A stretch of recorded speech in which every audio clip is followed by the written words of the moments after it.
Hello students, स्वागत है आप सभी का आपके अपने चैनल गॉड क्लासेस पर। गॉड क्लासेस यानी मैथ्स भी एंड मस्ती भी। तो बच्चों, आज की जो क्लास रहेगी उस क्लास के अंदर हम करने वाले हैं डिटरमिनेंट। डिटरमिनेंट कंप्लीट चैप्टर हम इसमें करने वाले हैं। डिटरमिनेंट क्या होता है, प्रॉपर्टीज क्या होती हैं, एडजॉइंट कैसे निकालते हैं, इनवर्स कैसे निकालते हैं, वर्ड प्रॉब्लम कैसे सॉल्व करते हैं, क्रैमर रूल क्या होता है, मैट्रिक्स मेथड क्या होता है, सब कुछ इसी एक वीडियो के अंदर हम करने वाले हैं। और आपको बता दूं कि इस चैप्टर के अंदर से आपके बोर्ड एग्जाम के अंदर एक 4 नंबर की स्टडी का क्वेश्चन या एक 5 नंबर का क्वेश्चन, इन दोनों में से एक जगह आपको इसका क्वेश्चन जरूर मिलेगा।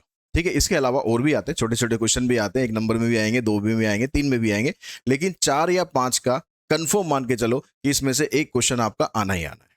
ठीक है, अब इस डिटरमिनेंट के अंदर क्या है, कैसे है, वो सब कुछ डिटेल में डिस्कस करेंगे। उससे पहले आपको बता दूं कि अगर आप सीबीएसई 2027 की तैयारी कर रहे हैं, यानी क्लास 12th में है, तो तैयारी कर ही रहे होंगे, नेचुरल है वो तो उसके लिए आपके लिए हमारे पास 2 बुक्स अवेलेबल हैं। दोनों बुक्स अमेजोन पर अवेलेबल है। ठीक है, ये सैंपल पेपर है और ये क्वेश्चन बैंक है। इस क्वेश्चन बैंक के अंदर आपको वीडियो लेक्चर्स का क्यूआर कोड मिलेगा, जिससे आप पूरा जो जो भी टॉपिक आप करने वाले हो उसका पूरा वीडियो लेक्चर आपको अवेलेबल हो जाएगा। प्लस रिटर्न में भी सारा बेसिक कंसेप्ट है, प्रीवियस ईयर क्वेश्चंस है, एमसीक्यू क्वेश्चंस है, एसेशन रीजन क्वेश्चंस है, केस स्टडीज की क्वेश्चंस है और सब्जेक्टिव क्वेश्चंस है। और सारा का सारा विद सॉल्यूशन अवेलेबल है। कोई भी क्वेश्चन आपको ऐसा नहीं मिलेगा जिसका सॉल्यूशन इसमें ना हो। दूसरी बुक हमारी सैंपल पेपर है, जिसके अंदर अभी तक अप्लाइड मैथमेटिक्स के जितने भी एग्जाम हुए हैं वो सारे के सारे इसके अंदर विद सॉल्यूशन अवेलेबल है। उसके अलावा 10 प्रैक्टिस पेपर भी हैं आपकी एग्जाम की तैयारी के लिए, और वो भी विद सॉल्यूशन ही अवेलेबल है। तो ये दोनों बुक्स का लिंक आपको डिस्क्रिप्शन बॉक्स में मिल जाएगा। अलग अलग परचेज कर सकते हो, इकट्ठा परचेज करना चाहो, कॉम्बो ऑफर है तो उसके अंदर भी आप इसे परचेज कर सकते हो। लिंक सभी का डिस्क्रिप्शन बॉक्स में मिल जाएगा। ठीक है, अब जहां तक बात करें डिटर्मिनेंट की, तो आज की जो हम क्लास करने वाले हैं उस क्लास का जितना भी कंटेंट है, जितना भी हम यहां पर आज करने वाले हैं, उसका लिंक आपको इस वीडियो के साथ अटैच होकर मिल जाएगा, ड्राइव लिंक, जहां पर जाके आप ये पूरा का पूरा पीडीएफ डाउनलोड कर सकते हो। तो आपको स्क्रीनशॉट लेने के लिए परेशान होने की जरूरत नहीं है। तो स्टार्ट करते हैं कि सबसे पहले बात करते हैं डिटर्मिनेंट है क्या। ठीक है, डिटरमिनेंट हम निकाल तो लेंगे, लेकिन डिटरमिनेंट है क्या। तो डिटरमिनेंट निकालने के लिए सबसे पहली सबसे मैंडेटरी जो कंडीशन है कि जो मैट्रिक्स होनी चाहिए वो एक स्क्वायर मैट्रिक्स होनी चाहिए। अगर मैट्रिक्स स्क्वायर नहीं है तो आप डिटरमिनेंट उसका फाइंड ही नहीं कर सकते। तो ये हमारे पास एक मैट्रिक्स आ गई जो कि स्क्वायर शेप में है। 2x2 हो सकती है, 3x3 हो सकती है, इसके बाद की आपके सिलेबस में है नहीं, तो ज्यादा बात करने का कोई फायदा नहीं है। ठीक है, वैसे आप 4x4, 5x5 सभी का डिटरमिनेंट निकाल सकते हो। ठीक है, लेकिन हम फिलहाल बात करेंगे 2x2 और 3x3 की।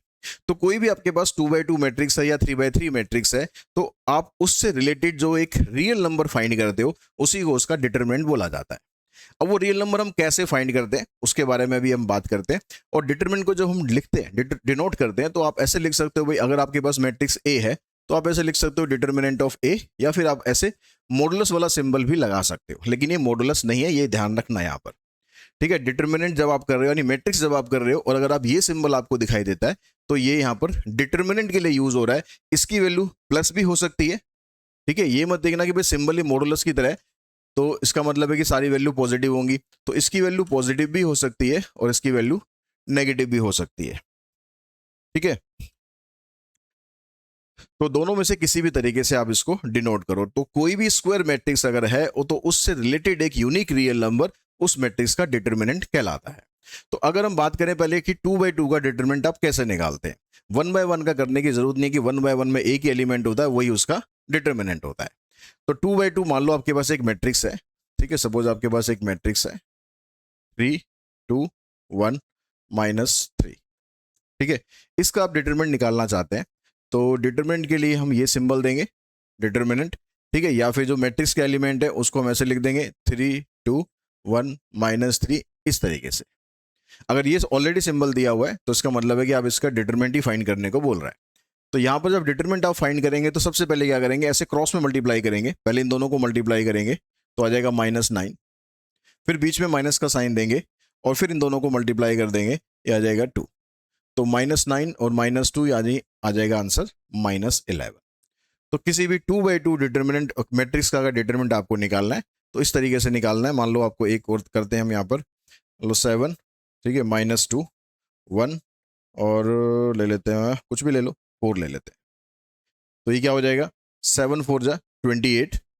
ठीक है, फिर माइनस का साइन देना है बीच में, ये आ रहा -2, तो ये माइनस माइनस हो जाएगा प्लस, यानी 28 + 2 आंसर आ गया 30। ठीक है, बस बीच में आपको माइनस का साइन जरूर देना है, इसका आपको ध्यान जरूर रखना है। ठीक है, उसके बाद हम आते हैं फिर 3/3 पर। अब 3/3 मैट्रिक्स अगर आपके पास है, मान लो एक मैट्रिक्स आपके पास आ गई है 3 1 2 0 2 3 -1 -2 5।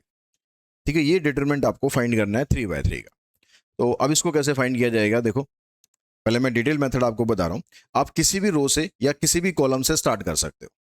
ठीक है, आप पहली रो से स्टार्ट करना चाहो पहली रो से कर दो, दूसरी रो से करना चाहो दूसरी रो से कर दो, ये मर्जी आपकी है आप कहाँ से स्टार्ट करना चाहते हो। ठीक है, फॉर एग्जाम्पल हम पहले वाली इससे स्टार्ट करते हैं। तो ये आपने एलिमेंट लिया 3, तो जो एलिमेंट आपने लिया उसकी रो को और उसके कॉलम को छोड़ देते हैं। ठीक है, इस रो को और इस कॉलम को छोड़ देते हैं। तो आपके पास क्या बचा, 2 3 -2 5। इसको यहां पर लिख लो 2 3 -2 5। उसके बाद जब ये वाला एलिमेंट लेते हैं तो इसका साइन चेंज करके लेते हैं। मतलब ये अगर माइनस में होगा पहले से ही तो प्लस हो जाएगा, और प्लस होगा तो माइनस में हो जाएगा। ठीक है, उसका लॉजिक भी बताऊंगा कि क्यों होता है ऐसा। -1, अब इस 1 को छोड़ेंगे। ठीक है, इस रो को छोड़ेंगे और 1 इस कॉलम में आ रहा है, इसको भी छोड़ेंगे। तो आपके पास जो बचा 0 -1 3 5, तो आ जाएगा 0 -1 3 5। उसके बाद फिर ये 2 है, इसको लेंगे, अब इस रो को छोड़ देंगे, इस कॉलम को छोड़ देंगे। अब आपके पास ये बचेगा 0 2 -1 -2 0 2 -1 -2। अब इसको पहले सिंप्लीफाई करते हैं। 3 इसको सिंप्लीफाई ऐसे करेंगे जैसे हमने ये किया है, 5 2 10, माइनस का साइन देंगे। यहाँ पर -6 आ रहा है, ऑलरेडी माइनस का साइन है तो मैं इसको डायरेक्टली प्लस लिख लेता हूँ। ठीक है, जैसे यहाँ पर किया था। अगर ये भी माइनस है और ये भी माइनस में आ रहा है तो माइनस माइनस प्लस हो जाएगा। फिर -1, अब यहाँ से देखो 0, माइनस का साइन, अब ये -3 आ रहा है तो ये +3 हो जाएगा। फिर +2 0, माइनस, ये भी माइनस में आ रहा है, प्लस हो जाएगा। तो यहाँ पर देखो ये आ जाएगा 10 और 6 16, 16 3 48। यहाँ से आ जाएगा -3, इधर से आ जाएगा 2 2 4। तो 48 और 4 52, 52 में से 3 माइनस कर दोगे आ जाएगा 49। तो इसका डिटरमिनेंट आ गया आपके पास 49। तो डिटरमिनेंट हमारा निकल गया। अब पहले ये चीज़ समझ लो कि भाई यहाँ पर माइनस क्यों लगाया गया, यहाँ पर या यहाँ पर क्यों नहीं लगाया गया। ठीक है, ऐसे रैंडमली उठा के कहीं भी लगा सकते हैं या कुछ स्पेसिफिक चीज़ें होती हैं जहाँ पर आपको ये साइन यूज़ करना होगा। देखो जब आपने 3 को लिया, ठीक है, आपने 3 को लिया, इसको छोड़ा और इसको छोड़ा, उसके बाद आपने यहां से इसके आगे से स्टार्ट किया ना, 2 -2 3 5 2 -2 3 5 ऐसे स्टार्ट किया। ठीक है, लेकिन जब हम इसको ले रहे हैं, 1 को ले रहे हैं, 1 को ले रहे हैं तो ये छोड़ेंगे और ये छोड़ेंगे, तो इसके आगे क्या आ रहा है 3 5। ठीक है, इसके आगे क्या आ रहा है 3 5, फिर वापस आएंगे तो 0 -1। तो ये ऐसे होना चाहिए था 3 5 0 -1, ऐसे होना चाहिए था। अगर आप ऐसे लिखते तो यहां पर +1 ही आएगा, लेकिन यहां पर देखो हमने ऐसे नहीं लिखा है। हमने क्या क्या करा, पहले हमने इसको लिखा है, जो इसके पीछे था हमने उसको लिखा है, यानी हमने इसको इधर लिया है और इसको इधर लिया, उल्टा कर दिया। तो उस उल्टा करने की वजह से जो गड़बड़ हो रही है उस गड़बड़ को बैलेंस करने के लिए -1 यहां पर यूज किया जाता है। अब इसका बेनिफिट क्या है सर, प्लस ही कर लो यूज, सीधा सीधा ही लिख लो ना, उल्टा लिखना जरूरी क्या है। क्योंकि ये स्टेप आप ना हर बार नहीं लिखोगे, ये स्टेप आप हर बार नहीं लिखोगे, आप सीधा ये स्टेप लिखोगे। ठीक है, ये तो अभी मैंने समझाने के लिए लिखा है। तो हमारी जो कैलकुलेशन है वो एक ही पैटर्न पर चले, इसलिए ऐसा लिखा जाता है। क्योंकि जब मैं इसको इसको छोड़ूंगा और इसको छोड़ूंगा तो मैं ऐसे मल्टीप्लाई करने में कंफर्टेबल हूं हमेशा, क्योंकि डिटरमिनेंट जब हम निकाल रहे हैं तो पहले ऐसे मल्टीप्लाई करते हैं फिर ऐसे करते हैं। अगर मैं ऐसे लिखूं तो उल्टा करना पड़ेगा मुझे, पहले ये करना पड़ेगा फिर मुझे ये करना पड़ेगा। ठीक है, 3 × -1 पहले ये ऐसे करना पड़ेगा फिर मुझे ये करना पड़ेगा, तो ये उल्टा सीधा करने में कंफ्यूज आप हो जाओगे। तो इसलिए बेटर तरीका ये होता है कि भैया यहाँ पर माइनस लगा दिया जाता है। और कहाँ पर माइनस लगता है, देखो आपके पास जो यहाँ पर टर्म्स है,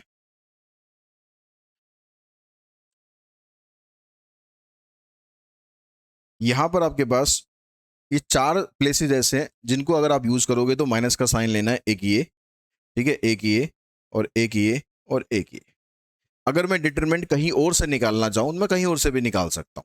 फॉर एग्जाम्पल मैं अगर सेकंड रो का यूज करूं, अगर मैं सेकंड रो का यूज करूं तो डिटरमिनेंट मैं कैसे निकालूंगा।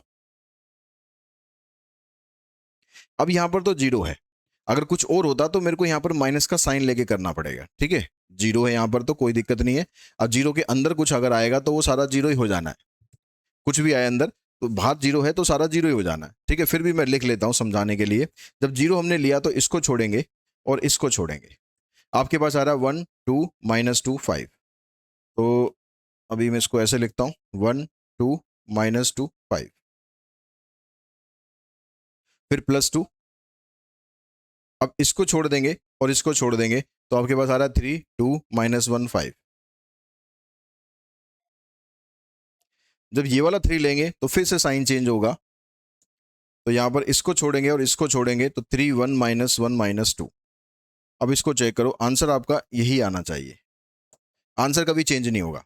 यहां तो ये तो सारा जीरो हो गया, इसको तो छोड़ो, इधर से आ जाओ 2 इंटू 5 3 जा 15। यहां पर ये -2 आ रहा है तो ये प्लस हो जाएगा,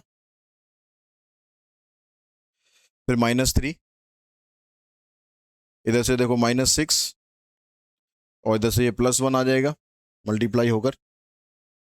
ये आ जाएगा 15 और 2 17, 17 दूनी 34, -5, -5 को -3 से मल्टीप्लाई करोगे 15 आ जाएगा। यहाँ पर देखो 5 4 9, 3 और 1 4। आंसर यहाँ से भी 49 आएगा, आंसर यहाँ से भी 49 आएगा। आप कॉलम से भी निकालोगे वहां से भी आंसर आपका 49 ही आएगा। तो किसी भी रो किसी भी कॉलम को आप यूज कर सकते हो, ठीक है। अगर क्वेश्चन के अंदर जीरोस दे रखी होती हैं तो जैसे यहाँ डिटरमिनेंट के अंदर अगर जीरोस दे रखी होती हैं तो आप उसी को यूज करोगे तो आपका थोड़ा सा टाइम सेव होगा। जैसे यहाँ पर हमने देखा कि हमने इसको भी सॉल्व किया, इसको भी सॉल्व किया, इसको भी सॉल्व किया, लेकिन जब हमने इसको यूज किया तो हमें पता है कि भाई ये वाला पोर्शन तो जीरो आना ही है, तो हमारा एक स्टेप यहाँ पर सॉल्यूशन के लिए बच गया, क्योंकि यहाँ पर तो जीरो आना ही है। इन दो स्टेप्स को हमने सॉल्व किया, यहाँ पर 3 को सॉल्व किया था, यहाँ पर 2 को सॉल्व किया था। तो अगर कहीं पर जीरो किसी रो या किसी कॉलम में आ रही है तो उसको आप वहीं से स्टार्ट करोगे तो आपका थोड़ा सा टाइम जरूर सेव होगा।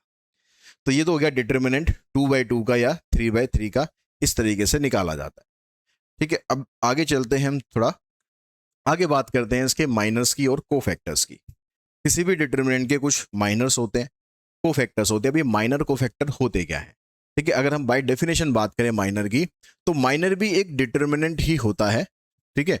Minor is a determinant of order n, n should be greater than और इक्वल्स टू 2। मतलब यहाँ पर 1/1 मैट्रिक्स डिटर्मिनेंट नहीं चलेगा, कम से कम मैट्रिक्स का ऑर्डर 2 होना चाहिए, ठीक है। 2 3 4 जितना मर्जी हो। देन अगर ऐसा होता है तो क्या होगा, then the determinant of the order n-1 obtained from the determinant after deleting its ith row and jth column is called the minor of the element aij, ठीक है। थोड़ा सा कंफ्यूजन हो गया होगा, ये हो क्या रहा है, ये डिटर्मिनेंट है, ये माइनर है क्या, 18 साल से कम इसकी उम्र है क्या, ठीक है। डिटर्मिनेंट तो बहुत पुराना है, माइनर भी बहुत पुराना है, ठीक है, कई सालों से चलता आ रहा है, तो अभी 18 साल से कम उम्र का नहीं है, ठीक है। लेकिन नाम इसका माइनर है यहाँ पर। तो अब इसको हम कैसे निकालेंगे, ठीक है। मैं इस डेफिनेशन को अभी एक साइड में रखता हूँ, डेफिनेशन को बाद में समझेंगे। मैं डिटरमिनेंट की हेल्प से पहले माइनर निकालते हैं। तो मान लो आपके पास एक डिटर्मिनेंट है 2/2 का, 2 3 -1 5, ठीक है, ऐसा कुछ है। अब मेरे को माइनर्स निकालने हैं, तो माइनर को एक तो हम डिनोट करेंगे कैपिटल M से। तो कैपिटल M से मैंने डिनोट किया M11, मतलब फर्स्ट रो फर्स्ट कॉलम का माइनर, ठीक है। फिर निकालेंगे हम फर्स्ट रो सेकंड कॉलम का माइनर, फिर निकालेंगे हम सेकंड रो फर्स्ट कॉलम का माइनर, फिर निकालेंगे हम सेकंड रो सेकंड कॉलम का माइनर। अब डेफिनेशन पर आते हैं कि माइनर के बारे में क्या कह रहा है, कि minor is the determinant of order n-1। अब ये n-1 कहां से आएगा, obtained from the determinant after deleting its ith row and jth column.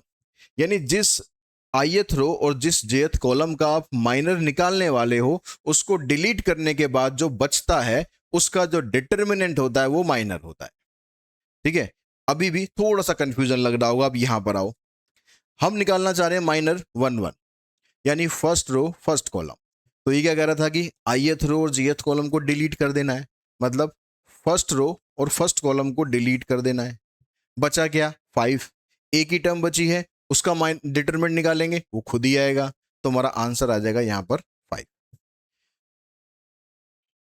तो फर्स्ट रो फर्स्ट कॉलम का आंसर आ गया 5। ऐसे अब यहां पर आ जाओ, first row second column. First row आपके पास ये है, फर्स्ट रो और सेकंड कॉलम, इसको डिलीट कर दिया, इसको डिलीट कर दिया, बचा गया -1। एक ही टर्म बची है तो उसका डिटरमिनेंट निकालने की जरूरत ही नहीं है, -1 हो गया। फिर उसके बाद आते हैं सेकंड रो फर्स्ट कॉलम, ठीक है, सेकंड रो फर्स्ट कॉलम 3, तो यहाँ पर 3 बच रहा है, 3 आ गया। सेकंड रो सेकंड कॉलम आपके पास बच रहा है 2, तो ये भाई 2/2 के माइनर हो गए। अब आते हैं 3/3 अगर आ जाए तो क्या करना है, तो 3 0 1 5 -2 2 1 2 3, अब इसके माइनस आपको निकालने हैं। तो फिर से वही काम करेंगे हम भैया, M11 M12 M13, पहले इसके निकालते हैं। अब फिर से आपको वही काम करना है भाई, फर्स्ट रो और फर्स्ट कॉलम को डिलीट कर दो। जब इन दोनों को डिलीट करोगे तो आपके पास बचेगा क्या, ये बचेगा। जैसे हम डिटरमिनेंट सॉल्व कर रहे थे, डिटरमिनेंट में तो क्या कर रहे थे हम, यही तो कर रहे थे कि भाई जब हम इसको लिख रहे थे 3, तो हम इस रो को और इस कॉलम को डिलीट कर रहे थे, फिर जो बच रहा था हम उसका डिटरमिनेंट निकाल रहे थे। माइनर के अंदर बस कितना क्या फर्क आ जाएगा, जो इसके बाहर आपने लिखा है ना ये 3 या ये -1 या ये 2, ये नहीं लिखना बस, ठीक है। जो बाहर आपने ये लिखा है ये नहीं लिखना, जिसको आपने डिलीट कर दिया जी। अब उससे हमारा कोई काम नहीं है, जिसको डिलीट करना था डिलीट कर दिया। अब जो बचा है बस उसको सॉल्व करना है, यानी इसको हमें सॉल्व करना है। तो हम इसको छोड़ देंगे,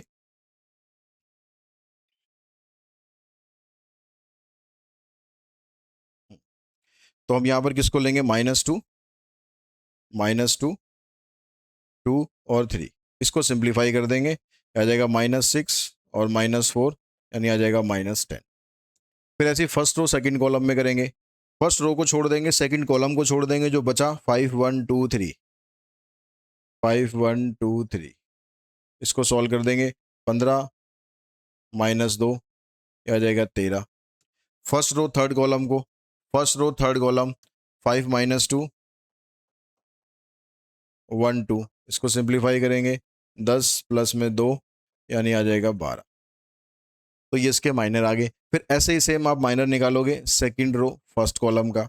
अब मैं ये वाला स्टेप छोड़कर मैं सीधा ये लिखता हूँ यहाँ से, क्योंकि आपको भी डायरेक्ट करना सीखना है। तो सेकंड रो को छोड़ देंगे, ठीक है, सेकंड रो को छोड़ देंगे, फर्स्ट कॉलम को छोड़ देंगे, तो ये आपके पास 4 एलिमेंट बचे। तो इधर से इसको मल्टीप्लाई करेंगे 0 -2 1 जा 2, तो ये आ जाएगा जी -2। फिर सेकंड रो सेकंड कॉलम, तो सेकंड रो और सेकंड कॉलम, तो 3 3 जा 9 -1, तो 9 -1 यानी ये आ जाएगा 8। सेकंड रो थर्ड कॉलम, तो सेकंड रो और थर्ड कॉलम 6 -0, तो 6 -0, ये आ जाएगा 6। उसके बाद फिर आ जाओ third row first column, third row first column छोड़ देंगे, 0 0 माइनस, इधर से -2 आ रहा है, +2 हो जाएगा। फिर उसके बाद 0 थर्ड रो और सेकंड कॉलम, 3 2 जा 6 -5, 6 -5 1 आ गया। फिर थर्ड रो थर्ड कॉलम -6, इधर से 0, तो -6 आ जाएगा। तो ये आपके माइनर हो गए, कितना आ रहा था, -6 0 -6। तो इस तरीके से माइनर निकालते हो। तो डेफिनेशन से आप पढ़ोगे तो थोड़ा सा लगेगा कंफ्यूजिंग है, लेकिन जब ये सारे स्टेप समझ लोगे तब आपको समझ में आ जाएगा कि माइनर की डेफिनेशन क्या कह रही है। उसके बाद माइनर के साथ हम निकालते हैं फिर कोफैक्टर, ठीक है, माइनर के साथ कोफैक्टर भी निकाला जाता है। अगर क्वेश्चन के ऊपर डिपेंड करता है कि आपको दोनों की जरूरत है या किसी एक की जरूरत है। तो कोफैक्टर में आपको सीधा सीधा क्या कर रहा है, ये कह रहा है कि अगर माइनर आपके पास किसी भी एलिमेंट का माइनर है capital MIJ, then the number -1 into I plus power में I+J इंटू MIJ, यानी माइनर को अगर हम मल्टीप्लाई करें -1 की पावर I+J से, तो जो हमारे पास वैल्यू निकल कर आती है दैट इज कॉल्ड कोफैक्टर, और उसको हम डिनोट करते हैं कैपिटल A से या कैपिटल C से। तो ये क्या कह रहा है कि जो कोफैक्टर होगा वो किसके बराबर होगा, कोफैक्टर जब आप निकालोगे, ठीक है, तो किसके बराबर होगा, ये कह रहा है कि जो माइनर की वैल्यू आई है ना उसको मल्टीप्लाई करना है आपको -1 की पावर I+J से, यानी I+J का अगर सम इवन आएगा, जैसे मान लो मैं निकालना चाह रहा हूं, यहां पर ये IJ अभी तो मैं निकालना चाह रहा हूँ मान लो 1 1 के लिए। तो यहाँ पर क्या हुआ, -1 की पावर आ गई 1 + 1 यानी 2। तो -1 की पावर 2 आने का मतलब है कि ये माइनर के बराबर ही रहेगा। यहाँ भी 1 1 रख दो, ठीक है, यहाँ भी 1 1 रखो।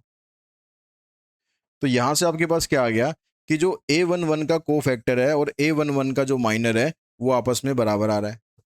लेकिन अगर मैं निकालूं 1 2 का कोफैक्टर, तो यहाँ पर क्या आ जाएगा 1 2 -1 की पावर 1 + 2 यानी 3 हो गई। तो 3 होने का मतलब है कि ये माइनस में आएगा। -1 की पावर अगर 3 करेंगे तो माइनस में आएगा, तो ये हो जाएगा -M12।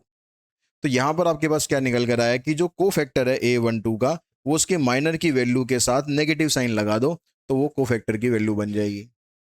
तो यानी ये चीज आपको समझाने का मकसद क्या है कि जो आपने यहाँ पर माइनर निकाले हैं, जैसे 2 3 -1 5 है, ठीक है, इसका माइनर हमने निकाला 2 3 -1 5 के, हमने जो माइनर निकाले थे उन्हीं की हेल्प से आप कोफैक्टर आप सीधा निकाल सकते हो।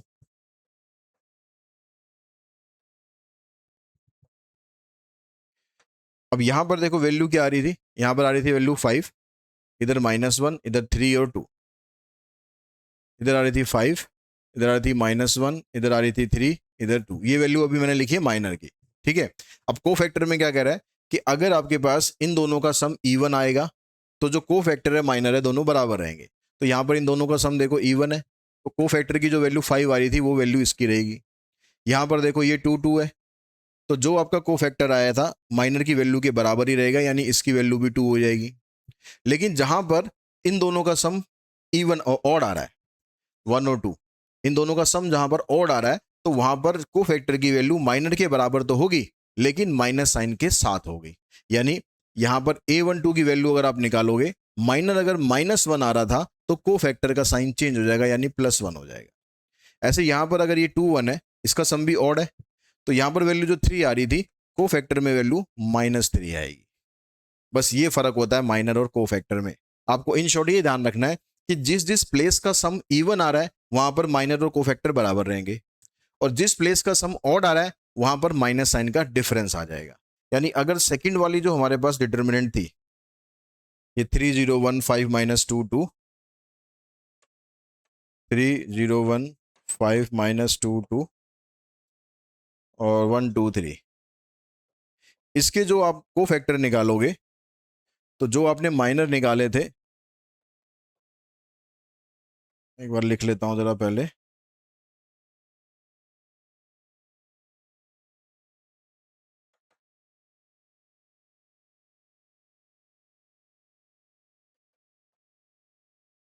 जो आपने माइनर निकाले थे उसमें से आपको इसका साइन चेंज करना है, इसका साइन चेंज करना है, इसका साइन चेंज करना है और इसका साइन चेंज करना है, क्योंकि ये चारों ऐसे हैं जिनका सम ऑड नंबर में आएगा। बाकी सबका सम जो है वो इवन नंबर में आएगा, तो उनके साइन चेंज करने की जरूरत नहीं है। तो हमारे पास वैल्यू क्या थी पहले इसकी, यह थी -10 13 और 12, ठीक है। तो हम क्या लिखेंगे, -10, इसकी वैल्यू 13 थी तो -13 लिखेंगे, इसकी वैल्यू 12 थी तो 12 लिख देंगे। फिर उसके बाद यहाँ पर आते हैं, यहाँ -2 है, 8 है और 6 है, तो इधर -2 है तो साइन चेंज हो जाएगा, इधर 8 है 8 ही रहेगा, इधर 6 है तो इधर -6 हो जाएगा। नेक्स्ट में आएंगे 2 1 और -6, तो 2 2 ही रहेगा, तो इसके बाद ये आया था -1 आया था, 1 आया था, तो ये 1 आया था तो ये -1 हो जाएगा और ये -6 हो जाएगा, लास्ट वाला -6 ही था, ठीक है। तो इस तरह से आप कोफैक्टर निकाल दोगे। यानी अगर आपको क्वेश्चन के अंदर माइनर कोफैक्टर दोनों पूछे तो आप एक चीज निकाल दो, दूसरा उसी से निकल जाएगा। अगर आप डायरेक्टली कोफैक्टर भी निकाल रहे हैं तो आप कैलकुलेशन करते समय बस ये ध्यान रखना, कैलकुलेशन ऐसे ही करनी है जैसे माइनर की है हमने। तो कैलकुलेशन करते समय बस ये ध्यान रखना कि ये जो प्लेसेस होंगे इनमें जो भी वैल्यू आएगी उसका साइन चेंज कर देना, ठीक है। अगर मैं कोफैक्टर सॉल्व करूंगा डायरेक्टली तो इसको सॉल्व करने पर 13 आ रहा होगा तो मेरे को -13 करके लिख देना है। बस ये 4 प्लेसेस आपको याद रखने हैं।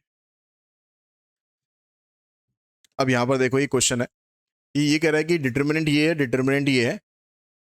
अब बहुत से बच्चे इसमें गलती करते हैं, जैसे मैट्रिक्स में भी ऐसे क्वेश्चन होते हैं कि यहाँ मैट्रिक्स है कि मैट्रिक्स है, आपको एक्स की वैल्यू पूछ लेते हैं, तो उसमें देखते हैं हम सीधा भाई यहाँ पर x है, इधर 4 है, तो x की वैल्यू लिख दी हमने 4, लेकिन ये गलत हो जाता है क्योंकि मैट्रिक्स में कॉरस्पॉन्डिंग एलिमेंट को आप कंपेयर कर सकते हो, लेकिन डिटरमिनेंट में ऐसे कंपेयर नहीं कर सकते। डिटरमिनेंट का मतलब होता है कि इसको सॉल्व करने पर जो नंबर आएगा वो इसको सॉल्व करने पर जो नंबर आएगा उसके बराबर है। इसका मतलब यहां पर ये है। तो यहां पर हम इसको सिंप्लीफाई अगर करें तो ये आ जाएगा 0 माइनस -24 आ रहा है, +24 हो जाएगा, -3 और -x3। तो इसको इधर ले जाते हैं या इसको इधर ले जाओ, +x3 हो जाएगा। इसको इधर ले जाते हैं, -27 आ गया। तो x3 अगर आपके पास है और इसको आप लिख सकते हो -3 का क्यूब, तो क्यूब से क्यूब कैंसिल करोगे तो x की वैल्यू आ जाएगी -3। तो x की जगह इसमें होना चाहिए -3।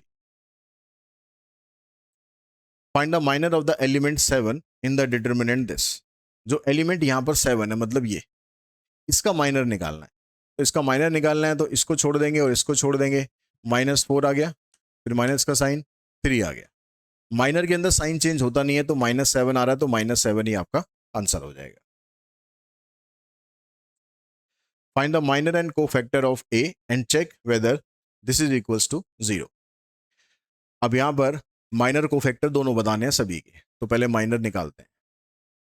M11, M12, M13, M21, M22, M23, M31, M32 और M33। ठीक है, इनकी वैल्यू निकालते हैं। M11 का मतलब फर्स्ट रो फर्स्ट कॉलम को छोड़ दिया, इधर से आया 0, इधर से आ जाएगा -20। ठीक है, आपको कैलकुलेशन थोड़ा सा कोशिश ऐसे करनी है कि आप माइंड में कैलकुलेशन करो, जो छोटी छोटी कैलकुलेशन है। ज़्यादा बड़ी कैलकुलेशन है तो लिख के सॉल्व करो। ठीक है, तो आप एक तरीका ये यूज़ कर सकते हो कि जैसे जब आप इसको कैलकुलेट करोगे, ये तो आपको पता लग गया भाई आपको ये काटना है, आपको ये काटना है। ठीक है, ये तो आपको पता लग गया। अब जब इसकी कैलकुलेशन कर रहे हो तो पहले ऐसे मल्टीप्लाई करना है, इसको मल्टीप्लाई करो। जब आप इसको मल्टीप्लाई करोगे तो माइंड में पहले से माइनस साइन डाल दो, क्योंकि यहां पर बीच में माइनस आना है। तो आपको पता है कि यहां पर 20 आ रहा है तो आप बोलो -20, अगर माइनस आ रहा तो आप बोलो प्लस। यानी माइंड में पहले से ही आप कैलकुलेशन एक माइनस वाली पहले से ही फीड कर दो आपके माइंड में, कि जब आप सेकंड वाले को कैलकुलेट करोगे तो माइनस तो वहां ऑलरेडी है। तो इस तरह करोगे तो टाइम आपका जरूर सेव होगा। तो यहां पर जैसे मैं कर रहा हूं 0 -20 में से बोल रहा हूं, +20 नहीं बोल रहा, तो यहां पर ये -20 आंसर आ गया। ठीक है, उसके बाद जब हम अगले को लेते हैं, इसको छोड़ेंगे और इसको छोड़ेंगे, तो यहां पर मैं कह रहा हूं -42 है। ठीक है, -42, यहां पर -4, तो -42 और -4 -46। फर्स्ट रो थर्ड कॉलम 30 -0 30 हो गया। फिर सेकंड रो फर्स्ट कॉलम, ये हो जाएगा +21, +21 और -25, +21 और -25 यानी -4। सेकंड रो सेकंड कॉलम -14 -5, तो -14 -5 यानी -19। सेकंड रो थर्ड कॉलम 10, यहां पर देखो ये माइनस आ रहा तो माइनस मत बोलो, इसे आप प्लस बोलो। ठीक है, 10 + 3 13। थर्ड रो फर्स्ट कॉलम -12, इधर से तो 0 आ रहा है। थर्ड रो सेकंड कॉलम 8 -30, तो 8 -30 यानी -22। थर्ड रो थर्ड कॉलम 0 + 18, तो ये हो गया आपके माइनर। जब आप को फैक्टर निकालोगे इन्हीं की हेल्प से,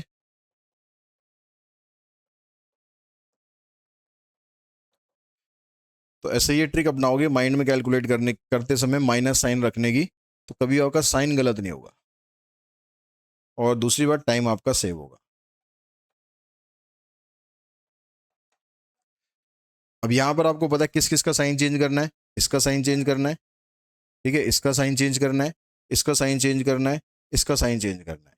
अगर आपको याद रखने में दिक्कत रहेगी, भाई हम भूल जाते हैं सर कि कब किसका साइन चेंज करना है, तो आप सबसे पहले इन्हीं को उठा के लिख दो। ये -46 है, +46 लिख दो। 13 है, -13, -22 है, +22, -4 है, +4। पहले इन्हीं को लिख दो, फिर बाकी सारे लिख दो। -20, बाकी में तो कुछ आपको करना ही नहीं।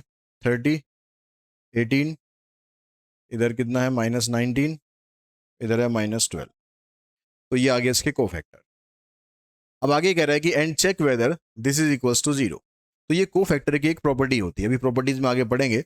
कोफैक्टर की एक प्रॉपर्टी होती है कि अगर आप किसी भी रो के या किसी भी कॉलम के कोफैक्टर को आप किसी दूसरी रो के एलिमेंट के साथ मल्टीप्लाई करोगे तो आंसर हमेशा 0 आएगा।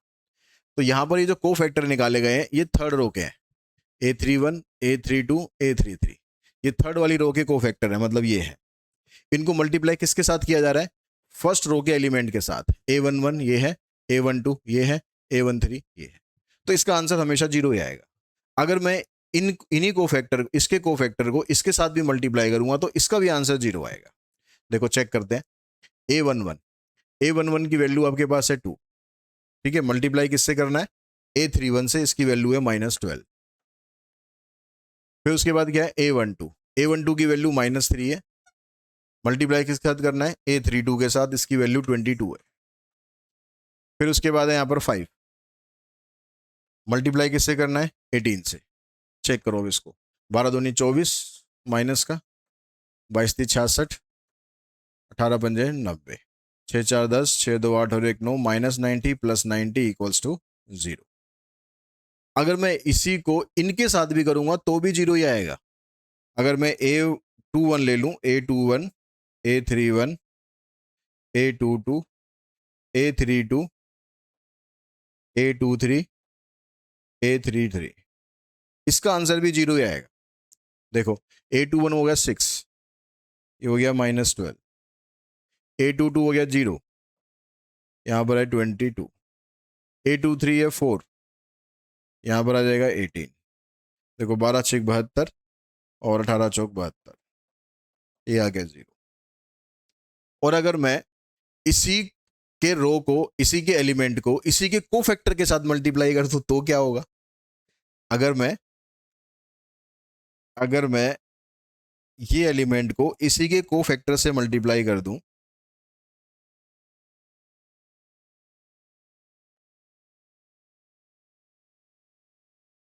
ठीक है, जो एलिमेंट है उसी का कोफैक्टर है, तो इसका जो आंसर आएगा वो हमेशा डिटर्मिनेंट की वैल्यू के बराबर आएगा।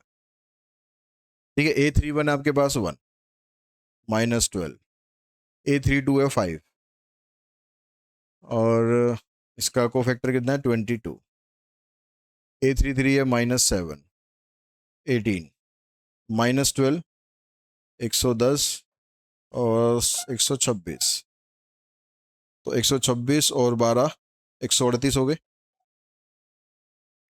प्लस 110, तो ये आ जाएगा आपके पास 8, 3 में से 1 2, -28। अगर मैं इसका डिटरमिनेंट सॉल्व करूंगा तो -28 के बराबर ही आएगा। डिटरमिनेंट आपको निकालना आ गया है, इसको आप चेक कर सकते हो, बस आपकी कैलकुलेशन ठीक होनी चाहिए। ठीक है, कैलकुलेशन यहाँ पर -12 है, 22 × 5 = 110 हो गया, 7 × 8 = 56, 7 × 5 = 12, 126 और 12 138 हो गए, 138 में से 10 माइनस करोगे -28 आएगा। इसका डिटरमिनेंट निकाल कर आप चेक करना, ये आपका होमवर्क है कि -28 आ रहा है या नहीं आ रहा है। ठीक है, ये -28 आना चाहिए। उसके बाद आते हैं प्रॉपर्टीज पर, तो इन प्रॉपर्टीज के अंदर भी वो अभी कोफैक्टर वाली प्रॉपर्टी भी समझेंगे। अब पहली प्रॉपर्टी है, अब इसमें बहुत से बच्चे कंफ्यूज रहते हैं कि सर प्रॉपर्टीज वाले क्वेश्चन तो डिलीट है, प्रॉपर्टीज वाले क्वेश्चन तो आएंगे नहीं। तो भैया प्रॉपर्टीज वाले वो क्वेश्चन नहीं आएंगे जिसमें आपको प्रूव करना होता है, मतलब जो एलिमेंट्री ट्रांसफॉर्मेशन होता है कि इसमें किसी रो को या किसी कॉलम को चेंज करके फिर हम प्रूव करते हैं। लेकिन ये जनरल प्रॉपर्टीज है, ये प्रॉपर्टीज ऐसी हैं जो आपके यहाँ भी आ सकती हैं, प्लस आपके जो सीयूटी एग्जाम्स होते हैं या जो एमसीक्यू क्वेश्चंस आपके सीबीएसई में होते हैं उसके अंदर ये आपके बहुत काम आएंगे। तो जैसे पहली प्रॉपर्टी है, इसमें कहता है कि if each element in a रो और कॉलम, यानी जो भी हम बात करेंगे ना प्रॉपर्टीज की वो दोनों जगह लगेगी, चाहे रो में लगा लो चाहे कॉलम में लगा लो, तो मैं बार बार रो कॉलम दोनों नहीं बोलूंगा। तो if each element in a row of A determinant is 0 then the value of the determinant is always 0। ये कह रहा है कि मान लो आपके पास कोई डिटरमिनेंट है, उसमें यहां पर तीनों के तीनों एलिमेंट 0 हो गए, तो अब इसके आगे यहां पर कुछ भी हो कुछ फर्क नहीं पड़ता, कैसे भी एलिमेंट आपको दे रखे हो इसका आंसर आपको 0 के बराबर ही देखने को मिलेगा। सेकंड प्रॉपर्टी क्या कहता है? इफ ईच एलिमेंट, ठीक है, ये वाली प्रॉपर्टी आपकी कॉलम में भी करेगी काम, ठीक है, हर जगह मतलब ऐसे रहेगा। मान लो यहाँ 1 2 3 है, इधर 0 0 0 है, इधर 7 9 10 है, तो भी इसका आंसर 0 रहना है। कोई सा भी रो हो, कोई सा भी कॉलम हो, अगर सारे एलिमेंट उसके जीरो हो गए तो आंसर हमेशा जीरो ही आएगा। सेकंड प्रॉपर्टी में क्या कहता है, if each element on one side of the principal diagonal of A determinant is zero, then the value of the determinant is the product of the diagonal element. अब क्या कह रहा है यहाँ पर कि अगर आपके पास मान लो डिटरमिनेंट में डायगोनल एलिमेंट मान लो आपके 1 2 3 है, अब इसके एक साइड यहाँ पर तीनों के तीनों जीरो है, तो यहाँ पर कुछ भी वैल्यू हो, ठीक है, सपोज मैं एक्स वाई जेड डाल देता हूँ, तो इसका जो डिटरमिनेंट आएगा डायगोनल वाले एलिमेंट के प्रोडक्ट के बराबर ही आएगा, यानी इसका आंसर आएगा 6। अगर ये ऐसे हो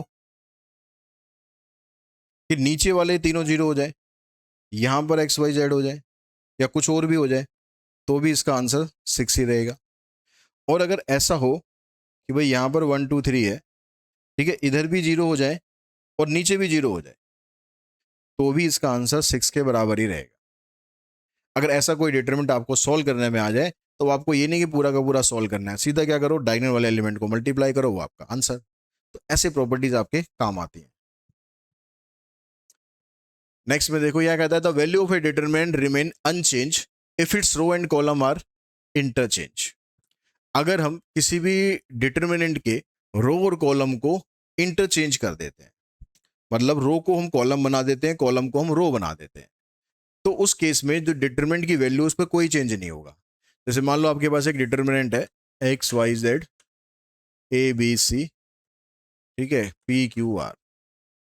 इसका मान लो एक डिटरमिनेंट आ गया, मैं उसको नाम दे देता हूँ, डिटरमिनेंट आ गया इसका, ऐसे लिख देते हैं भाई डिटरमिनेंट ऑफ ए, ठीक है।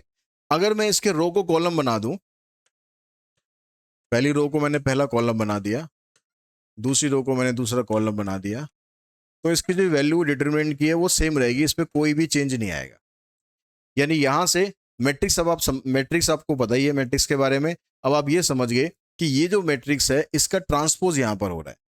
तो यानी इन शॉर्ट यहां से आपके पास प्रॉपर्टी क्या बनी कि अगर आप ए का डिटरमिनेंट निकालो या फिर उसके ट्रांसपोज का डिटरमिनेंट निकालो, दोनों की वैल्यू पर कोई फर्क नहीं पड़ता, दोनों हमेशा सेम रहते हैं। नेक्स्ट में क्या कह रहा है, इफ एनी टू रो और column of A determinant are interchange then the value of the determinant changes by minus sign only. इसमें क्या था कि रो को कॉलम बनाना है, रो को इंटरचेंज करना है कॉलम के साथ। यहां पर क्या कह रहा है कि एक रो को किसी दूसरी रो के साथ इंटरचेंज कर दिया जाए। मान लो यहां पर ये X Y Z A B C P Q R ये दिया हुआ है और इसका आंसर डिटरमिनेंट ऑफ ए है। अगर मैं इस पहली रो को दूसरी रो की जगह ले आऊं और दूसरी रो को मैं पहली वाली रो की जगह ले आऊं, तो इस केस में इसके आंसर में माइनस साइन का फर्क आ जाएगा।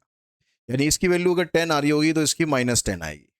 अगर आप दोबारा चेंज कर दोगे किसी रो या कॉलम को, तो फिर से इसका साइन वापस से चेंज होके प्लस से हो जाएगा, ठीक है। यानी किसी भी रो को किसी दूसरी रो के साथ या एक कॉलम को किसी दूसरे कॉलम के साथ अगर हम इंटरचेंज कर देते हैं, तो उस केस में माइनस साइन का फर्क आ जाएगा। नेक्स्ट में कहता है, if each element of any row और column of A determinant are identical और proportional then the value of the determinant is zero. तो मान लो आपके पास कोई डिटरमिनेंट निकालने आप जा रहे हो, ये 1 2 3 है और ये भी 1 2 3 है, ठीक है, यहां पर कुछ भी हो आंसर इसका जीरो ही आएगा, क्योंकि ये वाले दोनों एलिमेंट आपके आइडेंटिकल हो गए, चाहे किसी भी रो के हो चाहे किसी भी कॉलम के हो। ऐसे ही अगर मैं कॉलम में ले लूं यही चीज, मान लो यहां पर ये तो 1 2 3, ये भी 1 2 3, यहाँ एक्स वाई जेड, तो भी उस केस में ये जीरो रहना है। तो या तो एलिमेंट आइडेंटिकल हो या एलिमेंट प्रोपोर्शनल हो। प्रोपोर्शनल का मतलब रेशो बराबर हो, मतलब अगर ऐसे कुछ है, जैसे यहाँ पर ये 1 2 3 दिया हुआ है, इधर आपको 2 4 6 दिया हुआ है, यहाँ पर कुछ और दिया हुआ है, तो यहाँ से इन दोनों के रेशो आप निकालोगे तो 1/2 आएगी, इन दोनों की निकालोगे तो भी 1/2 आएगी, इन दोनों की निकालोगे तो भी 1/2 आएगी। तो रेशो अगर बराबर आ रही है मतलब प्रोपोर्शनल है, प्रोपोर्शनल है तो इसका आंसर भी जीरो के बराबर ही आएगा, चाहे रो में हो चाहे कॉलम में हो। 6 प्रॉपर्टी में कहता है, if each element of any row और column of A determinant is multiplied by the same number k, then the value of the new determinant is k times the value of the original determinant. बहुत important property है, बहुत important property है। ये कहता है कि मान लो आपके पास एक ए आपके पास एक मैट्रिक्स है, ठीक है, एक डिटरमिनेंट हम निकाल रहे हैं, सपोज 1 2 3 4। एग्जाम्पल से समझाता हूँ पहले। तो ये हो गया 4 - 6 - 2 आ गया। अब कह रहा है कि अगर मैंने इसके सभी एलिमेंट को किसी नंबर से मल्टीप्लाई कर दिया, किसी भी नंबर से मल्टीप्लाई कर दिया, सपोज मैंने मल्टीप्लाई कर दिया इन सभी को 3 से मल्टीप्लाई कर दिया, तो यह आ जाएगा 3 3 2 6 3 3 9 3 4 12। अब क्या आ रहा है, 12 3 36 6 9 54, माइनस करोगे 14 में से 6 गए 8 और 4 में से 3 गए 1। अब क्या हुआ, यहां पर आप देख रहे हो, यहां पर 9 टाइम्स डिटर्मिनेंट हो गया। तो ये जो प्रॉपर्टी है, ये प्रॉपर्टी आपको यही बता रही है कि अगर मैं किसी भी डिटर्मिनेंट में कोई स्केलर नंबर मल्टीप्लाई कर दूं और उसका ऑर्डर, यहां पर ऑर्डर उसका n/n है, तो ये किसके बराबर होगा, ये बराबर होगा, इस k को आप बाहर निकाल दोगे और k को बाहर निकालोगे तो इसकी कुछ पावर आएगी। कितनी पावर आएगी, जितना इसका ऑर्डर होगा, k की पावर n इंटू में डिटर्मिनेंट ऑफ a। अगर हम इसको यहां पर रख के देखें, अगर हम ये निकाल रहे हैं यहां पर 3a, जिसका ऑर्डर है आपके पास 2, ठीक है, 2/2, तो इस 3 को बाहर निकालेंगे, 3 की पावर 2 इंटू में डिटर्मिनेंट ऑफ a, यानी आ जाएगा देखो 9 इंटू -2 -18, ये आपका आंसर आ रहा है। तो ये आपकी प्रॉपर्टी है। यहां पर अगर ऑर्डर n/n है तो वही आपको पावर में रखना है। यहां पर अगर 3/3 का होगा तो k की पावर 3 लेनी है, 2/2 होगा तो k की पावर आपको 2 लेनी है। नेक्स्ट प्रॉपर्टी में कहता है, if the sum of the product of element of any row with the cofactor of the corresponding element of some other row of column is 0। ये जो अभी हमने प्रॉपर्टी कोफैक्टर वाले में करी थी कि किसी भी रो के एलिमेंट को, जैसे आप मान लो फर्स्ट रो के एलिमेंट को आप लेते हो और सेकंड वाले के कोफैक्टर के साथ ले लेते हो,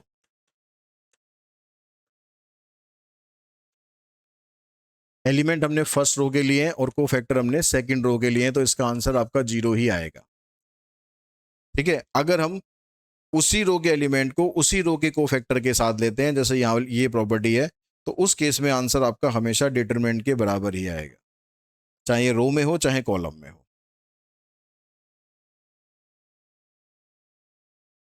ठीक है, दोनों प्रॉपर्टी अभी हमने वेरीफाई करी हुई है, तो ज़्यादा डिटेल में और इसको बात करने की ज़रूरत नहीं है। If A and B are the square matrices of the same order, then determinant of AB equals to determinant of A into determinant of A।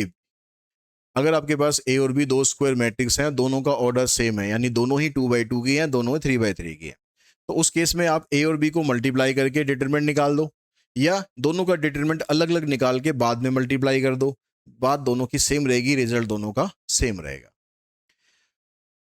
यहां पर कहता है कि अब a की पावर n का डिटरमिनेंट निकालते हो, तो इसको आप सीधा लिख सकते हो डिटरमिनेंट ऑफ a की पावर n। अब ये प्रॉपर्टी कैसे काम आएगी, जैसे मान लो आपको पूछ लिया कि a की पावर 4 का डिटरमिनेंट बताओ, तो a की पावर 4 में हम एलिमेंट का तो पावर 4 कर नहीं सकते, उसके लिए आपको a को मल्टीप्लाई करना पड़ेगा a से, a स्क्वायर बनकर आएगा, फिर a स्क्वायर को a स्क्वायर से करोगे, फिर a की पावर 4 बनकर आएगा, फिर उसका डिटरमिनेंट निकालोगे। तो ये कह रहा है कि आप ऐसे क्यों कर रहे हो, इतना लंबा रास्ता क्यों ले रहे हो। ठीक है, जाना हमें मंजिल पर है, तो छोटा रास्ता क्या है उसका, कि आप सीधा a को बाहर निकाल दो और उसकी पावर 4 कर दो, तो जो आपका डिटरमिनेंट आएगा a को सॉल्व करने से, बस उसकी पावर 4 कर दो, वही आपका आंसर हो जाएगा। तो ये प्रॉपर्टी आपके उन क्वेश्चंस में काम आ सकती है जहां पर आपको पावर ज्यादा हो आपके पास और उसका डिटरमिनेंट आपसे पूछा गया हो। अब यहां पर देखो, कह रहा है A and B are square matrices of order 3 such that determinant of A equals to -1,